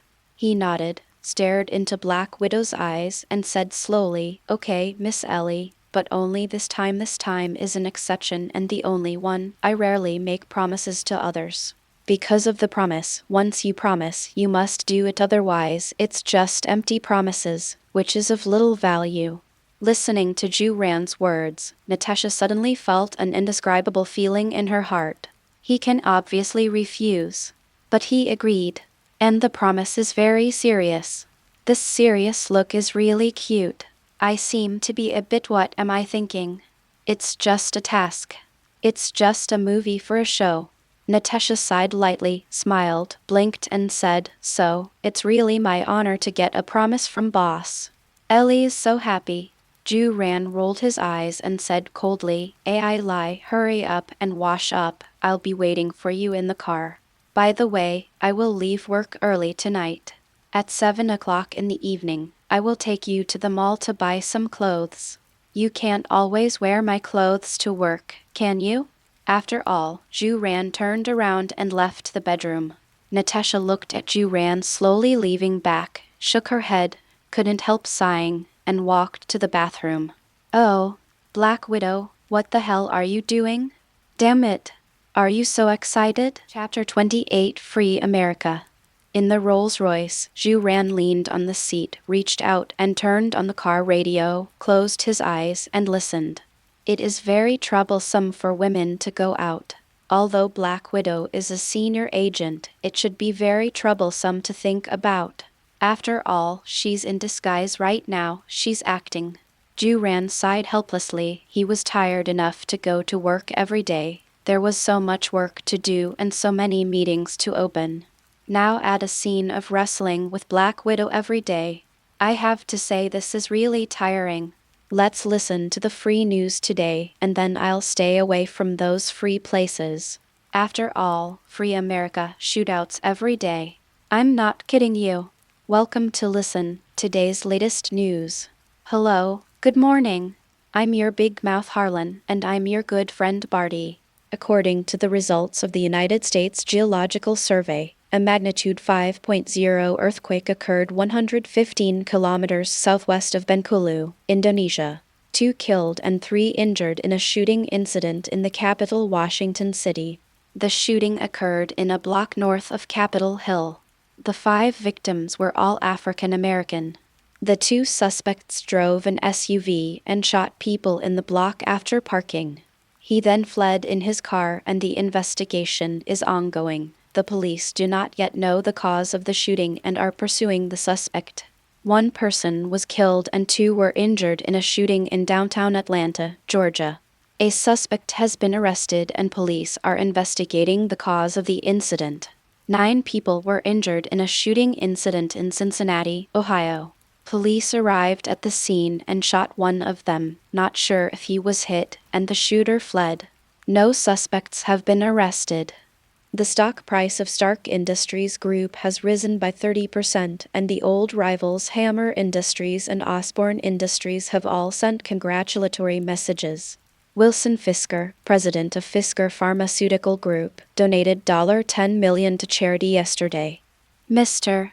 Jake, the youngest director of Stark Industries, attended the pool party, and Chairman Tony Stark threw $100 million for him. Yesterday, Mr. Jake, a city councilor, ran through 9 red lights at noon. I don't know what happened inside the Stark Group. The specific situation has not been known. Time magazine ushered in unprecedented sales yesterday. It is rushing to publish yesterday's weekly magazine. The latest news. The latest news. The latest news. At 4 o'clock in the morning today, there was a tragic massacre in Hell's Kitchen. Vomit. I'm sorry, it was so tragic I'm a little sick. I can't go on. The following news will be broadcast by my partner at 4 o'clock in the morning. There was a tragic massacre in Hell's Kitchen. The scene was broken into pieces. The tragic situation was extremely horrific. Refuse to say that, Mr. George Stacy, commissioner of the New York Police Department, sampling the body fragments at the scene. The minimum number of people is about 300 people.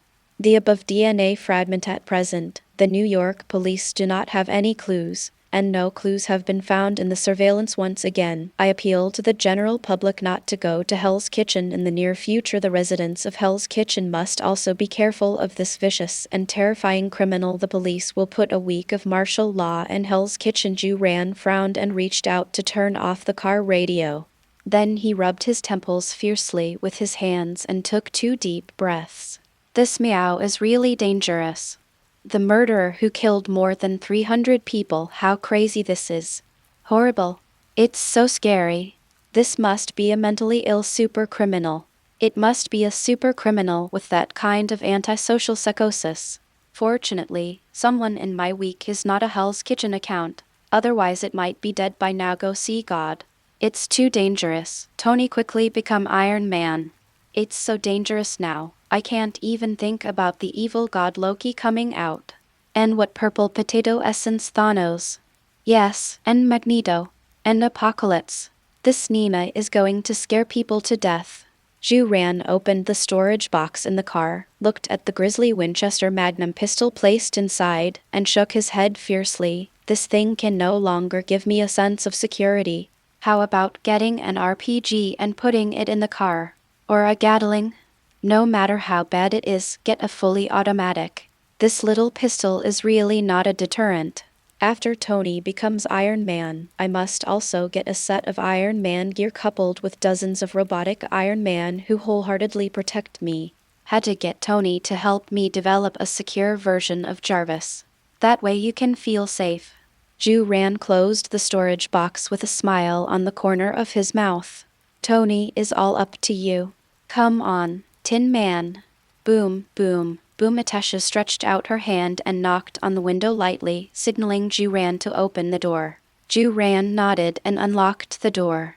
Natasha sat down with a smile, stretched her waist, blinked, and blew a kiss to Ju Ran. Boss, good morning. Shall we go straight to work? Ju Ran nodded, stepped on the accelerator, and said, Yes, I'm going to work now. Ellie, didn't I tell you?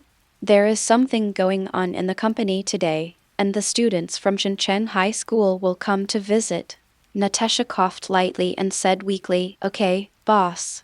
It's just that I'm a little hungry. Ju Ran sighed helplessly, turned his head sideways and said slowly, AI lie, I think you should really take a good look at the company system and rules.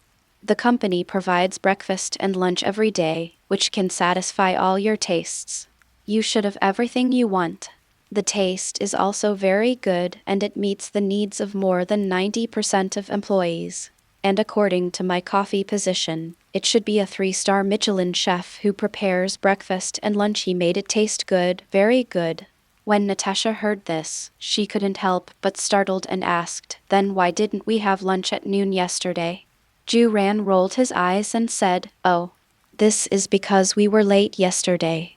According to the company's system, if an employee is late, their breakfast and lunch will be cancelled that day. As a director of the company, I should strictly abide by every rules and regulations, and I cannot use my privileges to make exceptions. I must lead by example. As my secretary, Miss Ellie, you should also have this kind of consciousness, because many of the company's current systems are proposed by me. Zhu Ran paused and continued, and people who love work. What about 1 meal or 2 less? I remember 10 years ago, when I first came to Stark, in order to complete a project, I went east. Saiban, I haven't eaten for 3 or 4 days. I don't feel tired at all. When you find what you love, any problem can be easily overcome. After Natasha heard it, she only felt numb. I was busy for 3 or 4 days without eating.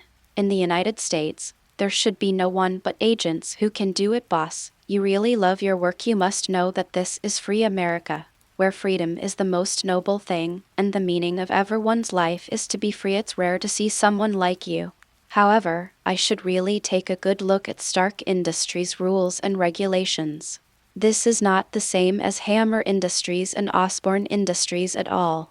Why is the gap between industrial groups so big? Chapter 29.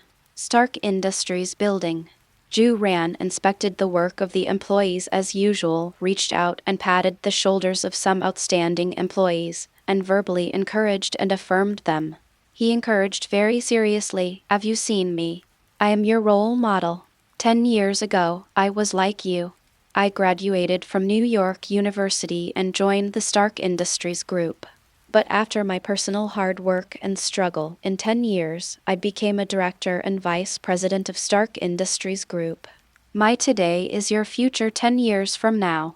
So, come on. I seem to be a myth, but sooner or later you will surpass me and become a legend. The future belongs to you." After drinking this bowl of super delicious chicken soup, the enthusiasm of the employees of the entire Stark Industries group instantly exploded. It's like pouring a super thick barrel of gas oil in the raging fire. After all, Zhu Ran led Natasha to the elevator and entered the vice president's office. Natasha gave a thumbs up and praised with a smile, "Boss, you have done a great job of mobilizing. You quickly mobilized the enthusiasm of the employees." Zhu Ran smiled and asked, "Ai Lai, what would you like to have for breakfast?" "Sandwiches and coffee, rice balls and milk, waffles and chocolate sauce, eggs Benedict, mashed meat scones, omelets with toast, or burritos." Natasha thought for a moment and said, "Come on, an egg Benedict and put more ketchup." Zhu Ran nodded, pressed the yellow button on the table, and said with a smile, "Hey, Master Bob, as usual, add an egg Benedict and put more ketchup." After that, Zhu Ran picked up the documents on the table, glanced at Natasha, took out a booklet from the drawer, handed it over, and said, "Ai Lai, wait patiently for 10 minutes before you can have breakfast. Take advantage of this time to take a good look at the Stark Industries Employee Handbook. The things in this are very important. The things on the first page must be memorized." Natasha took the booklet, nodded, and smiled. "Okay, boss." Ellie got it. "I will definitely watch it carefully." Natasha just felt very uncomfortable in her heart. "I'm such a beautiful Black Widow. When have I ever suffered this insult? When I was undercover at Hammer Industries and Osborne Industries. Which of those men didn't flatter me? Which one doesn't take the initiative to be courteous? As a result, I got here, and I have to do this and that again. Still working overtime. And memorize the booklet. I'd like to see what's in your booklet." The road is made by foot, and the book is written by man. Every step of man is writing his own history. Have confidence and have a future. You will never be defeated unless you admit defeat. Hope doesn't matter what it is or doesn't matter. It's just like the road on the ground. In fact, there is no road on the ground, and as many people walk, it becomes a road. Success is not a condition but a belief. Success is not a method but an idea. Believe that seeing is light, and doubt that seeing is darkness. Believe that seeing is the way, and doubt that seeing is difficulty. A person's life depends entirely on struggle, and only struggle can succeed. 3 points are destined, 7 points depend on hard work, and love will win. Forget yesterday's poverty, seize today's opportunities, and create tomorrow's wealth. Stark Industries is the land of miracles. Everything is possible here. As long as you dare to think and act with all your heart, God will also come down to heaven, come to the world, and give you a hard shove. If there is no role model, then please open your eyes and look at me. I am your role model. For the staff, Jake Week. After reading this first page, Natasha had a huge sound in her heart. What is this? Why is it so burning? I feel full of power. Where have these words been seen? Let me think about it. Isn't this what the MLM dens say? He was brainwashing the employees of Stark Industries. But if coupled with his unique resume, it seems that there is nothing wrong with these words, and it makes sense. Natasha took a deep breath and continued to read. 10 minutes later, there was a knock on the door outside. Natasha recovered herself from the Stark Industries employee handbook, got up and went to open the door. Needless to say, this manual is really engaging, and it doesn't have many hard and fast requirements for employees. It is repeatedly emphasizing the content of 2 aspects. The first aspect is to be full of energy, work hard, do not arrive late or leave early, work more overtime, and strive for the company wholeheartedly. The second aspect is to introduce the various benefits of the company and draw various beautiful pictures after struggle. Mr. Jake, this is your breakfast. Please take it slow. The bearded Bob, dressed in a white chef's clothes, put the breakfast on the table and said very elegantly. Ju-Ran raised his head and glanced at Bob, nodded, and smiled. Thank you.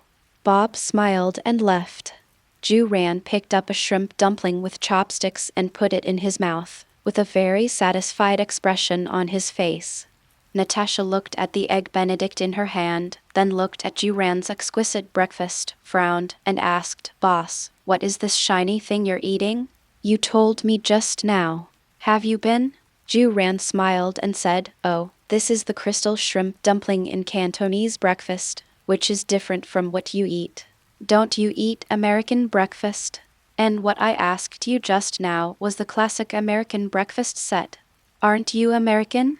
I'm afraid you're not used to Cantonese breakfast.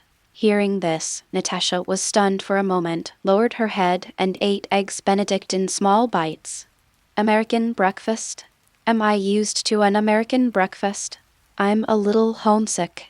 I think about the endless white snow and the ferocious black bear in the snow. But I don't have a home anymore. I should be half American. I am from the former Soviet Union. My name is Natalia Arianovna Romanova. Natasha sighed, finished the egg Benedict in her hand, smiled, and said, Boss, I'm done. Where are the students from Midtown High School visiting today? What do I need to do? Ju-Ran pondered for a while, and then ordered, Well, when this event was arranged before, you hadn't been employed yet, and your name was not on the list of escorts. So you stayed in the president's office and was responsible for sorting out the documents. Categorize by department, then sort by level of processing. That's your job today. The visit starts at 9 o'clock and is expected to end at 11 o'clock. Just wait here for me to come back. Natasha nodded and said, Okay, boss, I understand. Chapter 30 Spider-Man, Mr. Jake, I N-039 am your fan. Time flies like water, and soon it will be 9 o'clock. Ju-Ran stretched, got up from the chair, pushed his glasses, and said with a smile, AI Lai, sit with me. I've sorted out the documents on the left, and I'll give you the documents on the right. I'm going to host the kids from Midtown High and show them the greatness of Stark Industries. Natasha nodded and smiled. Boss, don't worry, leave it to me here. Ju-Ran nodded, walked out of the president's office, and took 5 minutes to reach the reception desk on the 6th floor. Ju-Ran stretched out his hand and knocked on the door lightly, very politely, and swaggered into the conference room responsible for receiving the children of Jincheng High School. Then he walked slowly to the podium, reached out and tapped on the microphone, showing a very gentle smile, and said, Cool little handsome guys and pretty little beauties, good morning, everyone, I'm Jake. Welcome to Stark. Wow, it's really Mr. Jake. Mr. Jake is so handsome. Is this the youngest director of Stark Industries? He's not only a director, he's a counselor in New York City. Mr.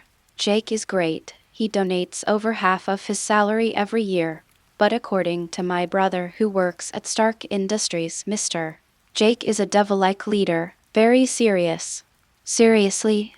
Why don't I think his smile is so sunny and his eyes are so clear? He's like a man from a story, a medieval knight, a gladiator in ancient Rome, a bard in ancient Greece, a prince in ancient Babylon, a monarch in ancient Egypt. Wow, he's my ideal type, my Prince Charming. Wow, I really want to marry him. I must join Stark Industries too. Hearing the countless compliments, Ju-Ran smiled, stretched out 2 hands and pressed down, signaling everyone to be quiet. These children, who were usually noisy and naughty at school, became quiet in an instant. Ju-Ran coughed lightly and said, "Children, do you have any dreams? Children who want to speak out about their dreams boldly, raise your hand." The boys also raised their hands. Have courage, don't let the girls come forward in everything. Let me see who is the most courageous person today. A burly, savage-looking boy raised his hand. Ju-Ran nodded and said with a smile, "Brave boy, tell me about your dream." The burly, somewhat savage boy laughed loudly and replied in a very loud voice, "Mr. Jake, my name is Flash Thompson. I am the football star of the school team. Nicknamed Lightning Thompson, my name is Flash Thompson. The dream is to be as great as you are with countless achievements." Ju-Ran heard the words, smiled and applauded, stared at Thompson's eyes, and said very seriously, "Thompson, I support your ambition. But I don't know if you like the great exterior or the great interior. Do you like my gorgeous appearance or my deep inside? Do you simply want to be great? Or do you just want these false names?" Hearing this, Thompson frowned, thought for a moment, and said, "Can Mr. Jake tell me what is great? I'm a little confused." Ju-Ran smiled and said, "It's easy to be great. Just remember one sentence: you can become great. That is, the greater the ability, the greater the responsibility." Student Thompson, I have read your profile. You are very famous in Midtown High School, but that reputation is not a good reputation. You take pleasure in bullying your classmates. Many students were violent with fists and feet. Do you think this kind of behavior can be really great? I don't know why you do it. It's probably a way for young people to show their presence. But why this way of making a bad impression? You can obviously do better. You can obviously help more weak classmates with your passionate heart and the name of Lightning Thompson. Violence is the most rubbish method. It can only conquer others temporarily, but not the hearts of others. Don't let people succumb to your violence, but let people submit to your noble character. You have to turn your abilities into your responsibilities. After that, Ju-Ran slowly clenched his fists and slammed into the podium in front of him. A click sounded, and the wooden tabletop of the podium was smashed in half. Ju-Ran shook his fist and said with a smile, "Do you think your violence can reach my level? I have power far beyond yours, but I didn't use this power to conquer you. Explain the truth." "That's a little bit of my greatness." Thompson was stunned for a moment, took a deep breath, bowed convincingly, and said, "Mr. Jake, I understand. From today, Midtown High School will no longer bully the weak Thompson, only help the weak Lightning." After listening to Ju-Ran, he smiled with satisfaction, stretched out his hand and applauded, and said, "Thumps, I am proud of what you just said. You are a man who can admit mistakes and correct them. You very brave. Such a man is a real man. I look forward to your future performance." Which other students would like to express their dreams next? A girl with bright blonde hair, slender body, very good-looking and very temperamental, stood up slowly, smiled sweetly, and asked, "Mr. Jake, my name is Gwen Stacy. My dream was to be a police officer, and my father was also the NYPD chief. I want to ask Mr.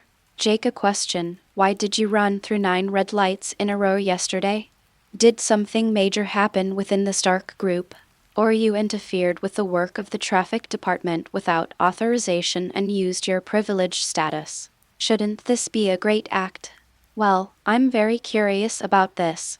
By the way, my dad is also very curious. Our whole family is very curious about this.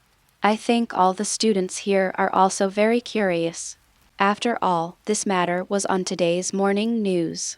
Juran suddenly felt very embarrassed. I wiped. What's the problem? How could anyone ask such an embarrassing question? This Gwen can really get to the bottom of it. Juran looked at the very expectant eyes in the house, took a deep breath, and said very seriously, that is indeed a big event that can change the future development of the world and create a better life, but this requires temporarily kept secret, can't say. The specific situation, you wait a week to find out. Gwen smiled and asked, then Mr. Jake, when this big event is announced, will you invite Mr. George Stacy? I want to witness it. Juran nodded and said with a smile, of course, you can indeed invite Mr. Director to take charge of the safety maintenance work on site. After all, this is a major event that will change the future. But classmate Gwen, your behavior of taking advantage of privileges shouldn't be great, right? Hearing this, Gwen blinked his beautiful eyes and smiled and said, oh, I'm not a great person? I don't want to be a great person? I remember a great philosopher once said that only women and small it's hard to support people. After all, Gwen sat down slowly. Juran sighed and said, is there any other classmate who wants to talk about your dream? A thin hand was raised. It was a weak-looking child, like a bear Dambao who was bullied every day. Juran nodded, pointed at the bare bun, and said, this classmate, tell me about your dream.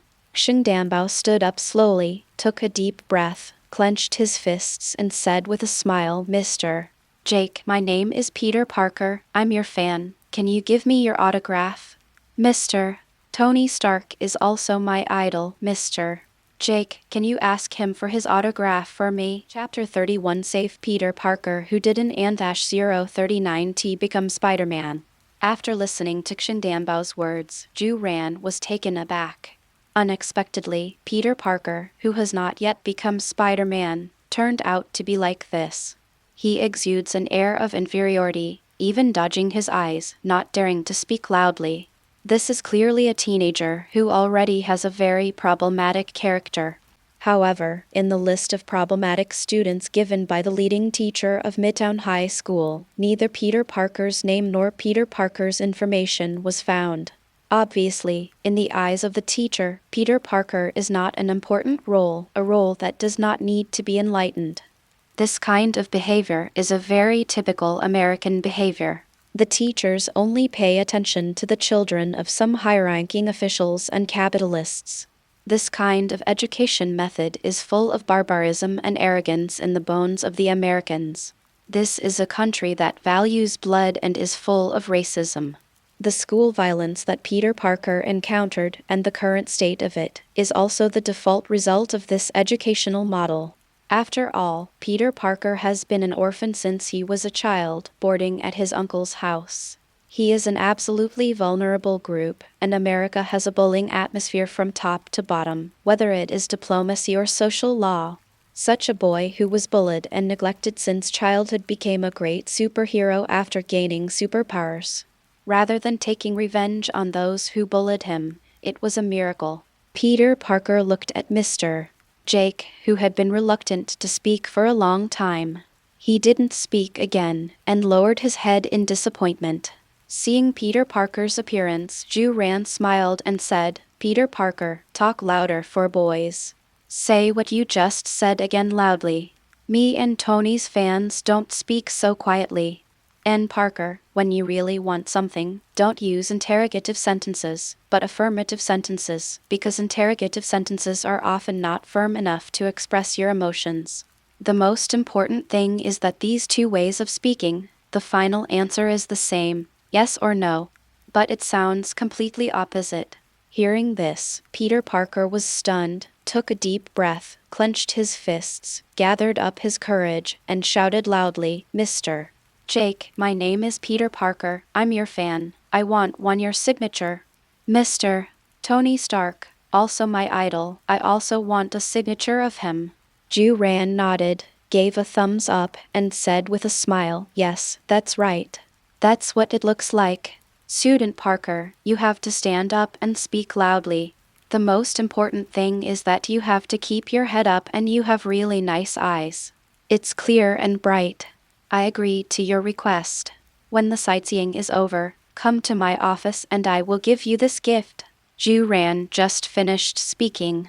Gwen stood up, showed a bright smile, and said, Mr. Jake, we also want your autograph. All the students present should be your fans. After all, Mr. Jake, all schools tell your story, and you're influential and charming. When Ju-ran heard the words, he smiled and said, in that case, after the sightseeing is over, I will take a picture with you all. When the photos come out, I will sign each photo and send it to Jinchen High School in person to send it to you. After Ju-ran's words, there was a round of applause in the conference room. Ju-ran nodded and said with a smile, this is the end of the small snack-like chatting, and it's time for today's dinner. I'll give you a minute to line up here, and in a minute, I'll lead you to visit. Take a look inside Stark Industries. After all, Ju-ran walked out of the conference room. Standing at the door of the conference room, little Pepper Potts, who was waiting for Ju-ran, was also the person accompanying her this time, and was requested by Ju-ran. Pozzi frowned, shrugged, and asked incredulously, Jake, does it make sense for you to do this? Will it improve Stark's assets? And I'm going to do it myself. I don't understand. There's a lot going on. Ju-ran coughed lightly and lowered his voice. Little Pepper, some things can't be measured by money. We must know that whenever one has no conscience, we will show our conscience, and we will gain extremely powerful power. That is the power of the heart to the back. And while we can't change the elderly, we can use action to lead the younger generation. They are lost and need us to lead. They still have a fire in their hearts, and they need us to light this fire. Let this fire run further. The bigger the burn. As for why I called you, isn't this to increase your influence? I think that when Tony went out to chase you that day, he should have said a lot of good things, right? Miss Potts, you should have some idea in your heart. Does Tony like it? I don't need to say more. You also have your own judgment. Pozzi's face instantly turned red, and it really turned into a red pepper, and whispered, Tony did say some inexplicable things, but he didn't really say love, just said that he would not go to the pool again. And he likes me is his business. Whether I like him or not is another matter. Ju-ran shook his head, chuckled lightly, and said, if Tony doesn't go to the pool, he will end his rambunctious behavior, which is already talking about love. So, Miss Potts, it's time to increase your influence. It's gone. For this visit, I will give some newspapers in New York some money, and let them give a good compliment to Miss Potts. Pozzi smiled and said, should I say it or not, Mr. Jake? Now the entire newspaper office in New York has been corrupted by you, and I can't see any negative news about the Stark Group, and I can't see any negative news about you. The negative news. If any newspaper company dares to say a bad word, I am afraid that it will be attacked by a group the next day. Hearing this, Ju-ran sighed and said, no way, who would let them see only the green Franklin in their eyes? If you don't feed them, they will scold you in 10,000 ways. After the two laughed and said a few more words, the students from Midtown High School lined up and walked out of the conference room. The boys are led by Lightning Thompson and the girls are led by Gwen Stacy. Peter Parker ranked at the bottom of the boys. He was still not brave. Although he really wanted to be the leader, he really didn't have the courage to be the leader. Ju-ran reached out and patted Poz's shoulder and said with a smile, Poz, it's time for you to show your style. Let these children see what a strong woman is. Pozzi nodded, showing a very gentle smile. His eyes were very bright, and he said, students, today's visit is mainly divided into 4 items. The first is to see the underground vault of Stark Industries Group. The first is to experience the working atmosphere of Stark Industries, the third is to visit the technology products of Stark Industries, and the fourth is to eat the staff meal of Stark Industries. Chapter 32 Pozzi. I just need to play the script that Jake gave me. Stark Industries Group. Underground Vault. The surrounding area is heavily guarded by bodyguards armed with various combat firearms. This scene frightened the students present, and some even screamed. Gwen, one of the leading student representatives, recognized the leader guarding the gate of the vault at a glance. That was a good friend of his father, Director George, and the captain of the New York Special Operations Brigade, Ben Ladd. Gwen was immediately shocked. This Mr. Ben Ladd had outstanding military exploits. It is said that in an operation to eliminate terrorists, he alone killed 39. Gwen took a deep breath and calmed down. How much money is there? She really wants to know. Ju-Ran smiled and said, classmates don't need to panic. Although these uncles of bodyguards look scary, they are usually very gentle. And when you see the door of the vault open, you even feel that these people are not enough.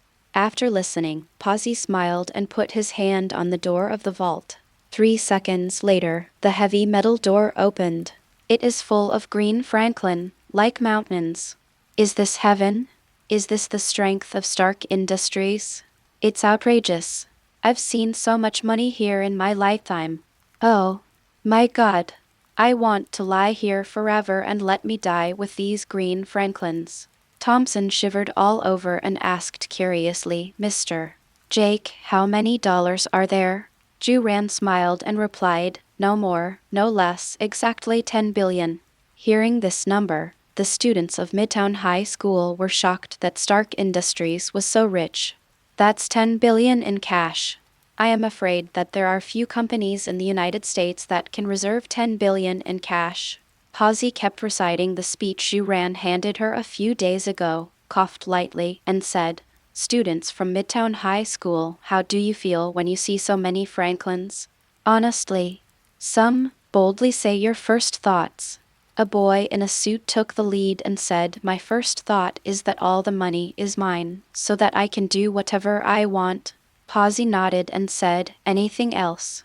Who else would like to talk about it? Feel free to speak freely. A girl with freckles said, my first thought is that this money is really a lot. If I have this money, I can be carefree. After all, there is nothing in this world that Franklin can't solve. My first thought is that all this money is mine. I can save this money in the bank and spend it indefinitely every year just on interest. My first thought was to use the money to buy an aircraft carrier and go across the Pacific. After listening to these remarks, Poz looked at Gwen Parker, who had not answered the question, and smiled and asked, how about you two? Gwen clenched his fists and said fiercely, my first thought is to donate this money to the police department, and then recruit people fiercely to catch all the bad guys in Hell's Kitchen in jail. Peter Parker took a deep breath, plucked up his courage, and said solemnly, my idol, Mr. Jake just said, the greater the ability, the greater the responsibility. At present, I do not have the ability to control this tens of billions of dollars. So I try to restrain my thirst for the money as much as possible. And my uncle said that if you don't earn your own Franklin, you'll never spend it. But I do have a desire for this tens of billions of dollars in my heart. But again, this is contradictory. So I don't know how to answer that question. Pozzi heard the words, smiled and applauded, and said, the answers of the two of you are great. I am very satisfied. But the answers from the rest make me sad. She pointed at the boy in the suit and smiled. I have seen your profile. Your dream is to be a doctor, but after you see the money, you forget your dream. She pointed at the girl with freckles again, and said with a smile, I have also read your profile. Your dream is to become a member of parliament, and you have forgotten your dream. All of you have forgotten your dreams. Only Gwen keeps her dream and wants to spend the money on her dream. But what shocked me the most was Peter Parker, who chose to refuse, restrained his desires, and thought about it. Based on this alone, I dare to assert that he will be the most accomplished among you in the future people. What is the American dream?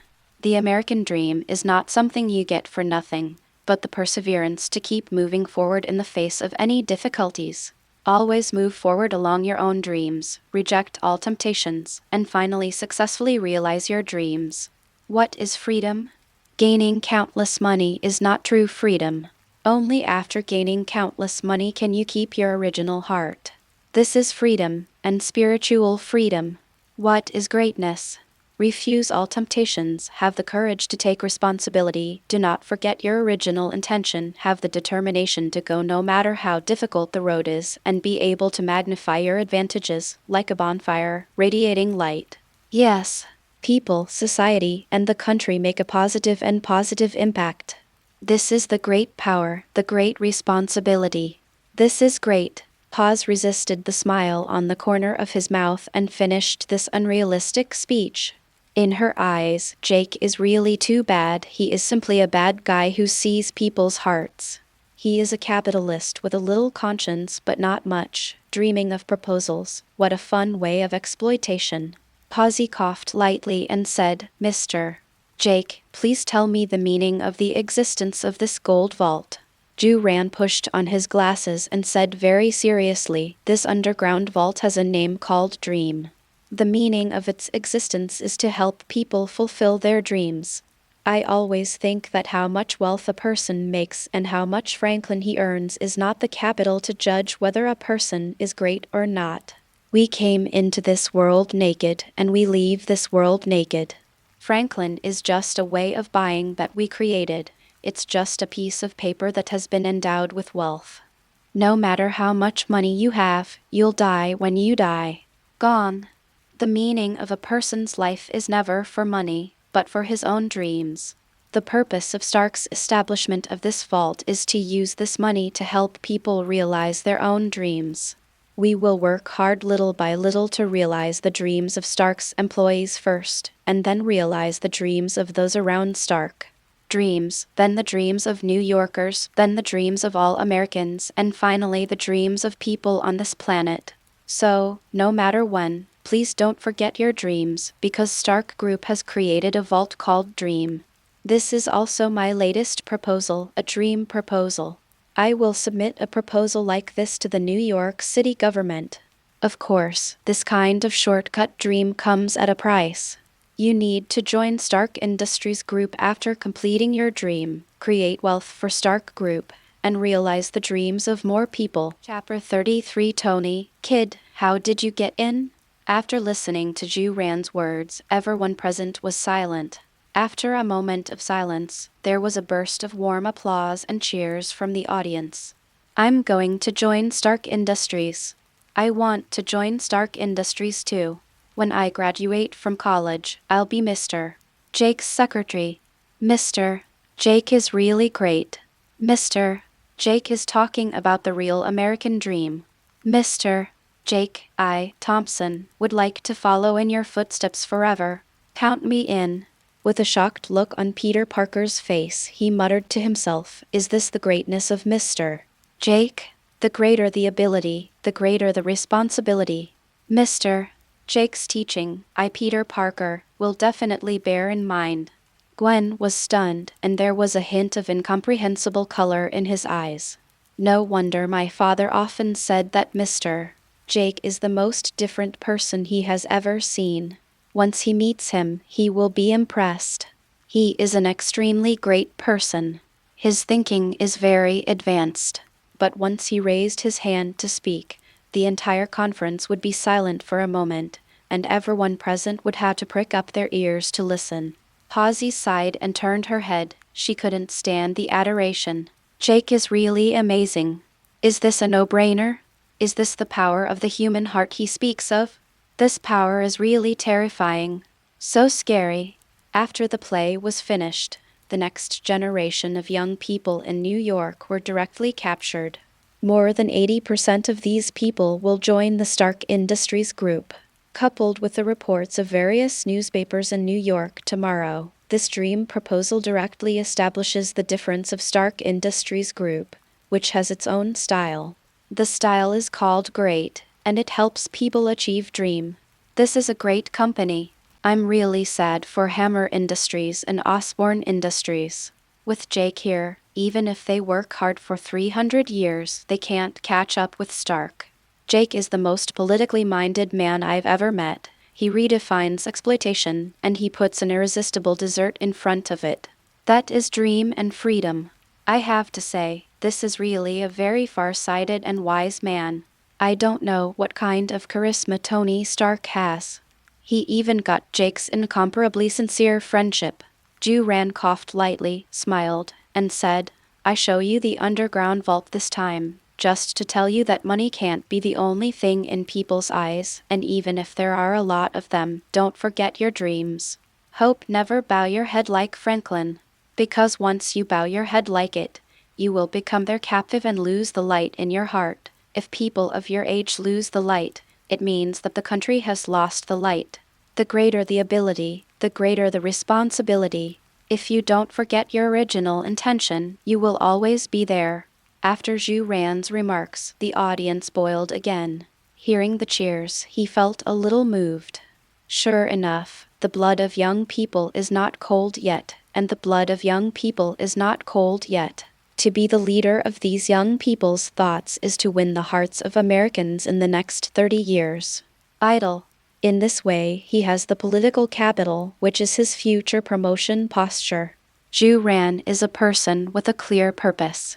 Joining Stark is to better protect himself, and he is also promoted from the counselor to better protect himself. He just wants to live a good life and influence the world a little. After Tony becomes Iron Man, he is going to take a vacation for a while, take care of his body, and hand over the basic work in his hands to Potts. He is only responsible for handling the general direction, and then begins to transform and enter the political arena. In capital, he has the support of Stark Industries Group. Politically, he has the support of the younger generation. Then set a small goal first, to become a white talker in New York City, and become the mayor of New York City. With him, Mayor Jake, New York will definitely be better developed. Ju-Ran nodded and said, let's continue the tour. Next stop, let's experience the working atmosphere of Stark employees. At 11:00 noon, the event called Dream ended successfully. Stark Industries Group gained a higher reputation and earned enough fame. Those who were randomly drawn by Ju-Ran with the big turntable can visit Stark Industries Group. The Midtown High School, also sponsored by Stark Industries Group, made a full profit. It's a dark deal hidden beneath a dream. Although it is dark, under Ju-Ran's surveillance, at least while he is alive, Ju-Ran can guarantee that the underground vault called Dream can really help more people realize their own dreams. He's always been fair, and it's a deal about dreams. Whoever dares to embezzle the money of the dream, then don't blame him for being ruthless. That grisly Winchester Magnum pistol in the car is not a decoration. Stark Industries building top layer. CEO's office. After Ju-Ran reached out and knocked on the door formulately, he pushed the door open with great force. He was screwing the screw with a wrench, and the sweaty Tony Stark heard the strong sound, did not look back, smiled, and said, Jake, wait a minute. This invention of mine will be completed in 20 minutes. Exclamation. Ju-Ran smiled and found a chair at random to sit down. Peter Parker, who followed Ju-Ran, looked at Tony Stark, who was inventing and creating, and his eyes suddenly lit up. He was very curious, but instead of walking over to observe, he sat down beside Ju-Ran honestly. Seeing this, Ju-Ran stretched out his hand and patted Peter Parker on the shoulder, smiled, and encouraged in a low voice, if Parker wants to see it, just go and see it. Tony, he is a person with a good personality. After listening, Peter Parker nodded, took a deep breath, and walked over. Tony was concentrating on inventing and creating, and did not feel Peter Parker's approach. He frowned, a little distressed. The screw model was wrong. And he forgot the previous screw. Where was it thrown away? After all, this invention was made at will by inspiration. No drawing design was done. Just as Tony was about to stop, a screw was handed over. Tony's eyes lit up. It was the screw he needed. When he finished screwing the required screw, he immediately handed over other parts. Tony was immersed in this extremely comfortable creation, and he was engrossed in his work. He also began to command naturally, bring the needle nose pliers and wires and to scale the No. 15 screw. The work of connecting the wires here has just been completed and the No. 15 screws for removing the oxide skin have also been sent. 8 micro gears, 5 medium gears, and heat treat 1 large gear. A bottle of lube, a bottle of motor oil. 10 minutes later, Tony laughed and got off the workbench. He looked at the sweaty little spider beside him and asked with a bewildered expression, "Hey, kid, who are you? When did you come in?" Chapter 34 Jake plus Tony plus Peter Parker equals family portrait. Seeing this, Ju-Ran couldn't help laughing loudly and said, "Tony, look how tired you are for this child. He's helping you a lot. It saves half the time. How come Parker can't speak when he sees the Mr. Tony you want to see? How dare you become so small? You were very bold when you went to help with the work just now." Hearing this, Peter Parker touched his head, smiled, and said very naively, "Mr. Tony, my name is Peter Parker, and I'm your fan." Tony smiled, picked up the towel on the workbench, put it on Peter Parker's head, rubbed a handful of Spider's hair, and said, "Little brat, quickly wipe your sweat. I, Tony Stark, don't have a fan as embarrassed as you." Peter Parker felt Tony's rude treatment and did not feel the slightest loss, but was very happy. He took the towel with a smirk and wiped the sweat from his face. Tony walked slowly to Ju-Ran's side, leaned on Ju-Ran's shoulder, and asked in a low voice with a puzzled look, "Jake, you didn't lie to me. Did this dumb kid really help me? He doesn't look very smart, and it's a bit silly." Ju-Ran coughed lightly and said in a low voice, "This child is an orphan. He has lived in his uncle's house since he was a child, and he is also a bear in school. Life has a lot of enthusiasm and intelligence, and this is a very good, poor little kid who has not received any attention. This child regards you and me as idols, but worships you more. After all, I'm not a scientific genius like you. Tony, I think your every move can change the future of this child." After hearing this, Tony froze for a moment, then smiled. "This kid sounds interesting, but he lacks a little manly spirit, Jake. I think he needs a godfather." Ju-Ran rolled his eyes and said, "Tony, you're going to be someone else's father right now. I'm afraid it's a little disrespectful." Tony shook his head and said, "No, Jake, I'm not alone. We'll be his godfather together." Ju-Ran was stunned for a moment. A smile appeared on the corner of his mouth, and he said slowly, "What you said sounds weird and interesting." I agreed.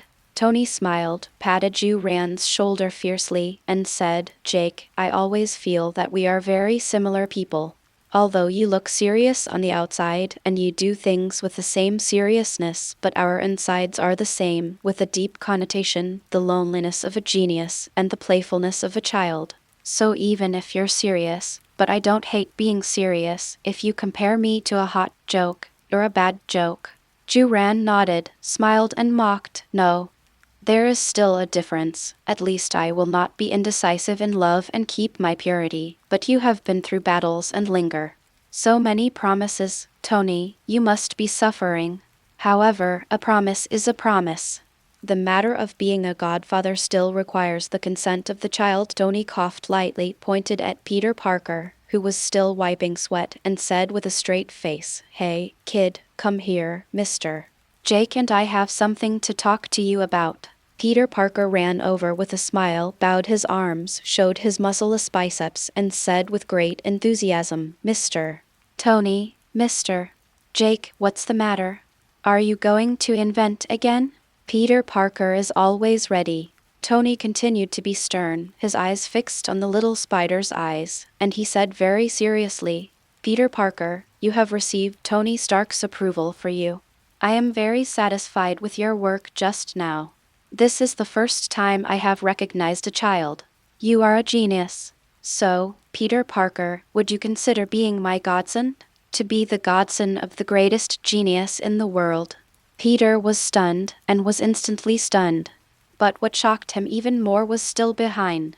Same as Tony. Ju-ran also raised his face, his eyes fixed on little spider's eyes, and he said very seriously, "Peter Parker, you have also received Mr. Jake's approval. I am very satisfied with your previous answer in the underground vault. You resisted the temptation of $10 billion, and you also thought about it, repeated my words, and remembered your uncle's words. It is an extremely rare quality, more precious than countless Franklins put together. He is glittering like gold. As Potts said, you will have great achievements in the future. You already have great character. So, Peter Parker, would you consider being my godson? Be the godson of the one and only Jake in this world."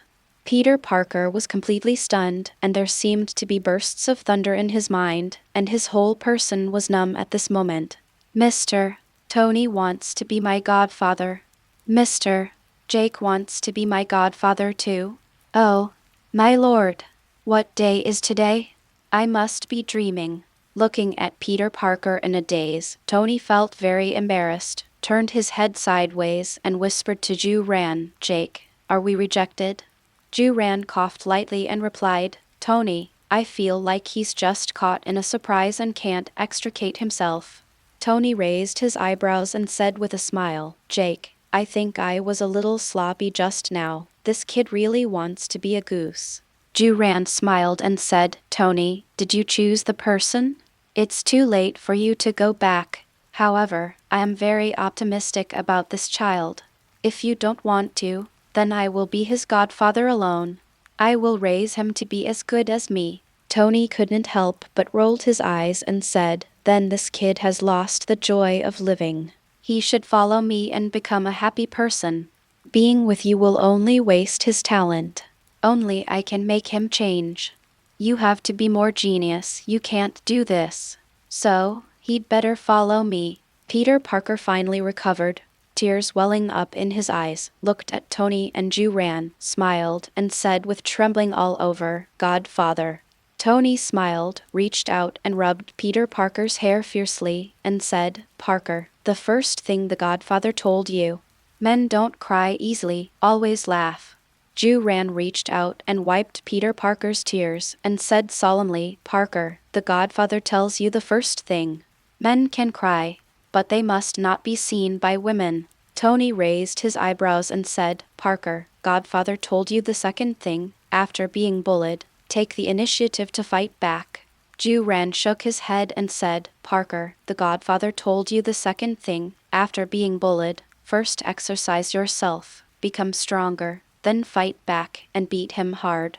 Tony frowned and said, "Parker, Godfather told you the third thing, when you meet a girl you like, you must be brave and take the initiative." Ju-ran smiled and said, "Parker, the Godfather told you the third thing, if you are in full bloom, the fragrance will come naturally. Only when you become excellent will countless girls take the initiative to pursue you. Don't take hormonal outbreaks as I like it." Tony gritted his teeth and said in one breath, "Parker, the Godfather told you the fourth thing, how to make a Jarek missile. And the fifth thing, how to make a mechanical power arm. And the sixth thing, how use wave particle duality to make small laser cannons." Ju-ran sighed helplessly, turned his head to look at Tony, and said, "Hey, Mr. Tony Stark, don't teach an adolescent child to make such a dangerous thing. Have you considered Parker's safety?" Tony smiled and said very proudly, "Hey, Mr. Jake, is it a shame to admit that you are not as good as Mr. Tony Stark?" Peter Parker looked at the two quarreling godfathers with a big smile on his face. Chapter 35 People in New York. I-039M Detective Jean Grey. At the same time, under the order of Professor Charles, who was in charge of supporting New York's Phoenix girl Kin Grey, she used her powerful mental power to find Cyclops, Iceman, and Storm. She looked at the three people who were eating and drinking in a dilapidated warehouse in front of her. She frowned and asked, "Scott, what have you been doing recently? Didn't you notice anything unusual? The professor asked me to support you.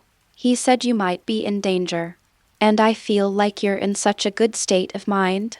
Hearing this, Scott laughed loudly and said, "Kin, you don't know. The past few days in New York have really been our happiest days. My eyes are even better.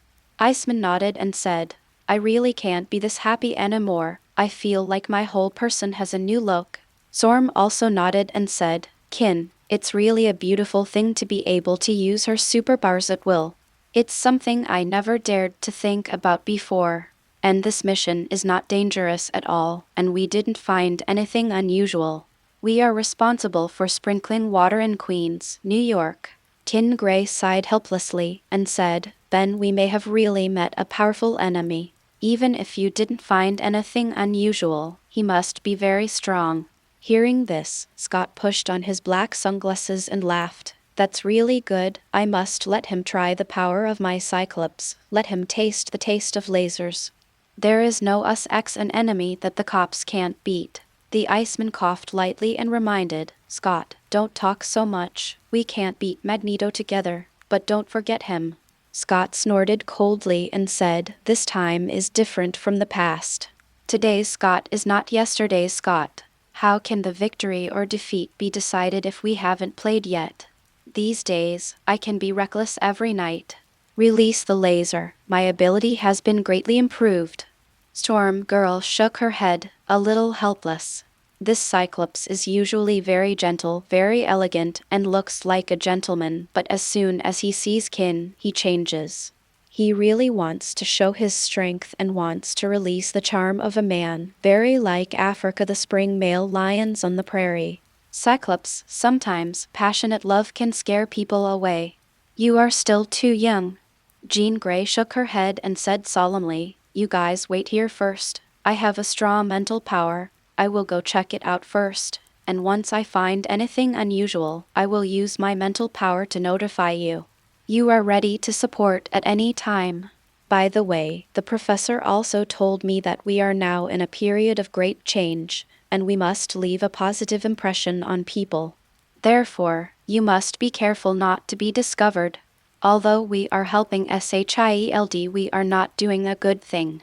When I came, I heard a large number of people in Queens, New York, complaining that the rain is too heavy, the air is cold, and the lightning is terrible. Every night is like the end of the world, which makes people very uncomfortable. I think you might really need to think about reduce the amount of precipitation. Having said that, Jean Grey turned around and walked out of the dilapidated underground warehouse, leaving behind the three people in the underground warehouse who looked at each other. Scott coughed lightly and said solemnly, Iceman, did Storm hear? Kin said, It can't rain so much anymore. Iceman shrugged and said mockingly, I can do it anyway, but, Scott, I hope you can do it when you take off your sunglasses tonight. And don't shoot hard. Storm sighed and said with some emotion in her heart, When a strong female lion walks on the African savanna, it will cause two male lions to fight. But the lioness would just laugh and watch the two lions fight, and then turn to look for the other lion. Queens, New York, 18 Black Street. Jean Grey walked out of a red taxi. She had bright blonde hair, a slender figure, and a handsome face. She was wearing a long fiery red dress, which immediately attracted the attention of countless men. What a beautiful girl. She is so temperamental. Her legs are long and white. It takes a pair of black stockings and high heels, and I can play all year. I really want to sleep with her and let her give birth to a bunch of children for me. Listening to these foul words that came from the bottom of her heart, Jean Grey couldn't help frowning, and she felt sick for a while, as if she had eaten a green fly in her mouth when she was eating. This is the sadness of the spiritual people. They can hear the words in people's hearts and feel the malice and desire that have always been hidden. An elderly man who smiled and talked to you, he looked very kind and loving, but he was thinking, how did he put you to sleep? And how specifically put you to sleep? And how to specifically sow his evil seeds into your body? This is really disgusting. It is understandable why Professor X is bald. It is very reasonable to receive so much negative information every day and to be so depressed that he loses his hair. Jean Grey took a deep breath and calmed down her extremely bad mood. She is very reluctant to come to a place with many people because as soon as she comes to a place with many people, she will receive countless malice, and sometimes the thought of destroying all these disgusting things will arise in her heart. However, after many years of enlightenment and education by Professor X, Jean Grey's heart has long been as broad as the sea, disgusting to disgusting, but she will never be angry, absolutely not angry. Jean Grey slowly raised her head, looked at the ice cream shop in front of her, and thought for a while according to the information given to her by Professor X. According to Nick Fury, director of S.H.E.L.D, reality bending things are happening here on Black Street. Ice cream parlors became restaurants, bakeries became martial arts, and jewelry stores became bars. Nick Fury assured that the information was infallible, but did not say where the source was. Regarding sources, this is not hard to guess. This should have been discovered by an agent on a mission during the mission. Therefore, this task must have some connection with distorting reality. Just don't know if this reality-bending thing happened for the first time, or it has happened many times. According to Professor X's guess, this is likely to be done by a mutant with Omega potential. Unexpectedly, in addition to Professor X, Magneto, and me, there is a fourth Omega-level mutant to appear. The ability to bend reality? Has he just woken up, or has he been awake for a long time? What is his purpose? Jean Grey launched a super big brainstorm, generating countless thoughts in an instant and thinking a lot about the matter that was about to be investigated. This thinking time, from the beginning to the end, only took 1 second before and after. It is indeed the carrier of the power of the Phoenix. It's so terrifying. Chapter 36. Tony, Parker, you look a lot like me. Jean Grey smiled and murmured in a low voice, how interesting.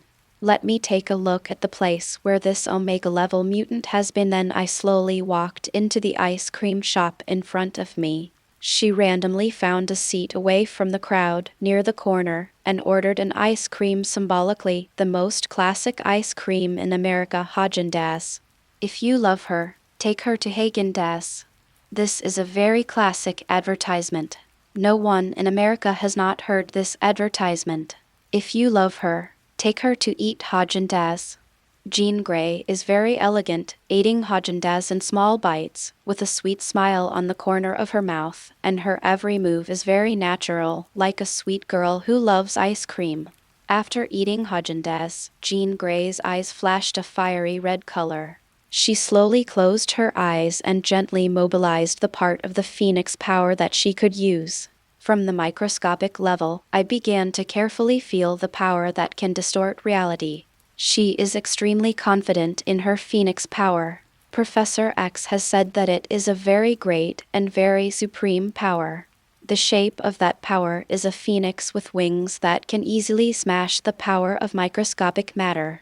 As long as that Mr. Mutant left a trace, the Phoenix Force would definitely be able to feel him. Jean Grey thought so. Top floor of Stark Industries building. CEO's office. Tony smiled and took out a self-developed express camera from the drawer, which can be developed after taking pictures, and it is the 1080p kind. He shook his head and said, Jake, Parker, let's take a photo together. Today is a memorable day and it should leave traces. Parker, remember to show a big smile. Juran nodded and said with a smile, this is indeed a memorable day. Parker, remember to keep your eyes open. The Godfather told you that you have beautiful eyes, very clear and bright. When Peter Parker heard this, a layer of mist rose in his eyes, and his face was filled with a happy smile. Yes, yes, yes, 3 yes sounded, followed by a click. A photo was taken and washed out. On the left is an elegant-looking Asian youth with a pair of gold wire glasses on his face, a dark blue suit, and a smile on the corner of his mouth. His eyes are deep. On the right is an unshaven, unrefined, carefree, Latino young man in a black vest with curly hair like a chicken coop. He is wide-eyed and laughing wildly. In the middle is a stupid-looking, dumb-headed, very thin teenager. He is wearing a Midtown High School uniform and has dark brown, very soft hair. He has a smile on his face at the moment. Years later, when Peter Parker became Spider-Man and made a name for himself, he was applauded by the people of New York City. Under the night, he stood on the roof of the Empire State Building, blowing the cold wind, looking at the brightly lit New York City, took this photo from his arms. Tears flowed from the corners of his eyes, smiled and kissed, and whispered, "Godfather." Then he put on the hood, jumped, and Spider-Man started his justice for the night. Ju-Ran smiled, took out the developed photo from the camera, then took out a pen from his pocket, and wrote on the back of the photo, "The greater the ability, the greater the responsibility. Peter Parker, Godfather believes that one day you will be a great person, Ju-Ran." After writing the words of blessing, Ju-Ran handed the photo and pen to Tony, and said with a smile, "Mr. Tony, it's your turn to write." Tony Stark took the photo and pen. Glancing at Ju-Ran's words, he shook his head and said seriously, "Jake, your words will put a lot of pressure on Parker. It's not right. He should have his own way and his own ideas, and he can't follow the instructions. Your expectations come. He is just a child, and there are still many beautiful things to experience in the future. Jake, Kid Parker, you can't be as rigid and serious as you. Life like yours is so boring." After speaking, Tony smiled and wrote, "Peter Parker, my dear godson, the Godfather hopes that you can be happy every day, and that you will take the initiative to leave you when you are troubled. I hope you can laugh every day and be an optimistic and cheerful person. Man, God will always bless you, your Godfather, Tony Stark." Ju-Ran shrugged and said with a smile, "Oh, I remember that a gentleman named Tony Stark said just now that he wanted to hand over the production method of Parker's Jerick missile. This pressure should be even greater for Parker." Tony felt very embarrassed, touched his nose, sneered, and said, "Well, for a genius like Parker, making Jerick missiles is an easy thing, Parker, don't you think?" Peter Parker was stunned for a moment when he heard the words, and whispered, "It should be okay." Ju-Ran took the photo from Tony Stark, handed it to Peter Parker, smiled, and said, "Parker, this photo is for you. Behind the photo is my and Tony's blessings for you. I hope to receive this photo from Photos Start and you can be a brand new Peter Parker. Don't be silent anymore. Don't bow your head anymore. Don't be alone anymore. Make more friends." Tony nodded and said, "Yes, Peter Parker, it's time to say goodbye to the past. From today onwards, be like a man, hold your chest up, be sunny and cheerful, speak loudly, yes, but also remember talk to girls more often." Peter Parker, who was holding the photo, heard Mr. Tony's words. His face turned red, and he was very shy, and stammered and asked, "Godfather Tony, I do have a girl I like very much. Her name is Mary Jane Watson. She's beautiful, but she already has a boyfriend, the football star Lightning Thompson of our school team. What should I do now?" After hearing this, Tony's eyes lit up. He reached out and rubbed a handful of Peter Parker's hair, raised his eyebrows, and laughed loudly. "Ahaha, Parker, since you like it, you should approach her and pursue her. That's just her boyfriend, not her husband." "Well, even if it's her husband, it doesn't affect your pursuit of her. After all, if you get married, you can still get a divorce. And when a man meets someone he likes, he must pursue it boldly, Parker, pursue it boldly. Otherwise, you will regret it for the rest of your life, and you must get her at all costs. Well, even if you are really impulsive, do something you shouldn't do, and get put in a juvenile detention center. The Godfather will ask the best lawyer to bail you out. Parker, don't be ashamed of this kind of love." Godfather also liked someone else's girlfriend when he was young and finally managed to catch up. "Peter Parker, you are worthy of being my godson. You have inherited the advantages of me. You are very similar to me." Chapter 37. My heart is clear. I'm out. I'm the Emperor Tathagata. Watching Tony teach Peter Parker like this, Ju-Ran's face suddenly became black, and his whole body was numb, as if he had been bombarded by thunder from the inside out. He kind of regrets taking Peter Parker to see Tony. The Tony now is not the Tony in a few years, not Iron Man, not the god of the world, not the Iron Man who is equal to the gods with the power of mortals. Tony has not yet experienced the test of life and death. He is just a playboy with a lot of fun. The only good thing is that he is still that genius. After 10 years of Zhu Ran's influence, although Tony has changed a lot, his essence has not changed. Only after becoming Iron Man has Tony Stark's essence changed and sublimated. Iron Man is Iron Man and Tony Stark is Tony Stark. Tony Stark made Iron Man, and Iron Man made Tony Stark. Zhu Ran couldn't help frowning. With his intervention, Peter Parker knew Tony Stark earlier and became his godson, which may have an impact on the future. There is also the possibility that Peter Parker will never be Spider-Man again. But Zhu Ran doesn't regret it, because even if Peter Parker can't become Spider-Man, he will definitely have great achievements.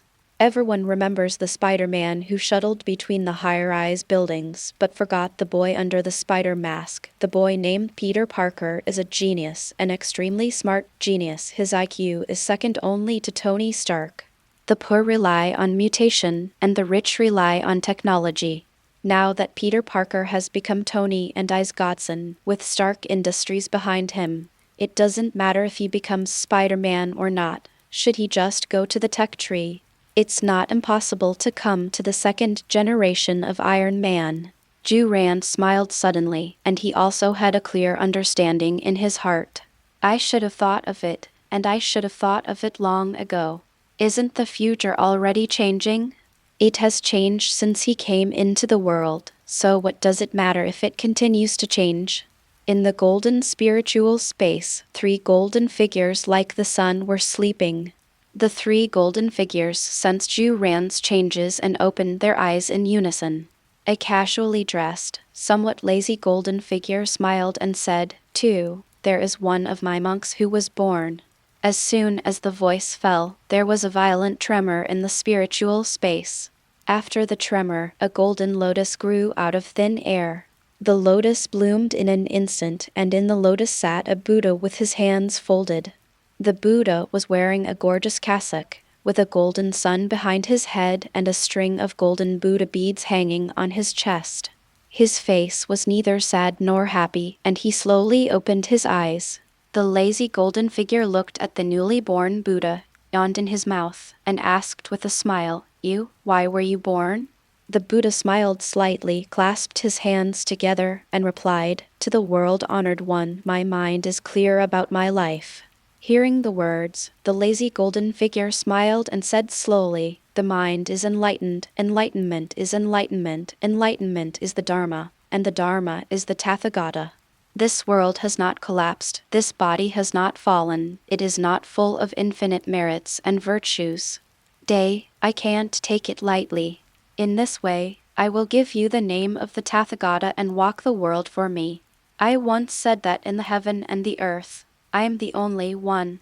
Venerable, the Emperor. From now on, your name, Emperor Tathagata."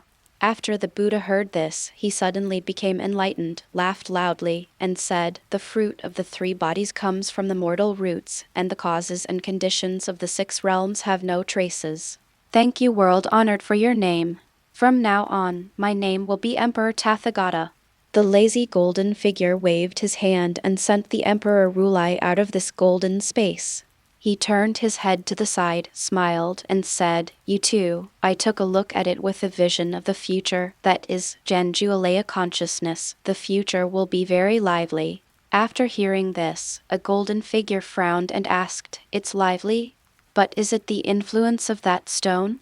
The main character is no longer thinking about things recently, no longer being rigorous and serious, no longer looking ahead and looking back, starting to act casually, and is slowly shedding that layer of camouflage. That's what he did too. The lazy golden figure smiled, sighed, and replied, "Yes, these are indeed caused by the stone, and even the talented Emperor Tathagata came out because of it, but this time, no one can conquer the stone. It's the heart ape, the spirit, the stone monkey, and the great sage. It's freedom. It's joy. It's chaos. Not Wukong. Not a practitioner. Not a holy Buddha." Zhu Ran coughed lightly and said very seriously, "Parker, with Godfather Tony's help, you will definitely be able to catch the girl you like, Mary Jane Watson. Of course you can pursue it. because if you like someone and don't pursue it, you will definitely regret it for the rest of your life. The Godfather encourages you to pursue it boldly, but don't do what Mr. Tony Stark said. Don't do anything against the law. And the Godfather has to remind you that as a man, you must understand what is like. What is desire? Don't mistake desire for like. In that case, you're just simply greedy for other people's bodies, scumbag. After hearing this, Tony shook his head and quickly retorted, Jake, what you said is wrong. If you don't have desire, where would you like her? You don't want to sleep with her. Why go after her? I must like her body first, and then her soul. I don't even have a body, how can I get a soul?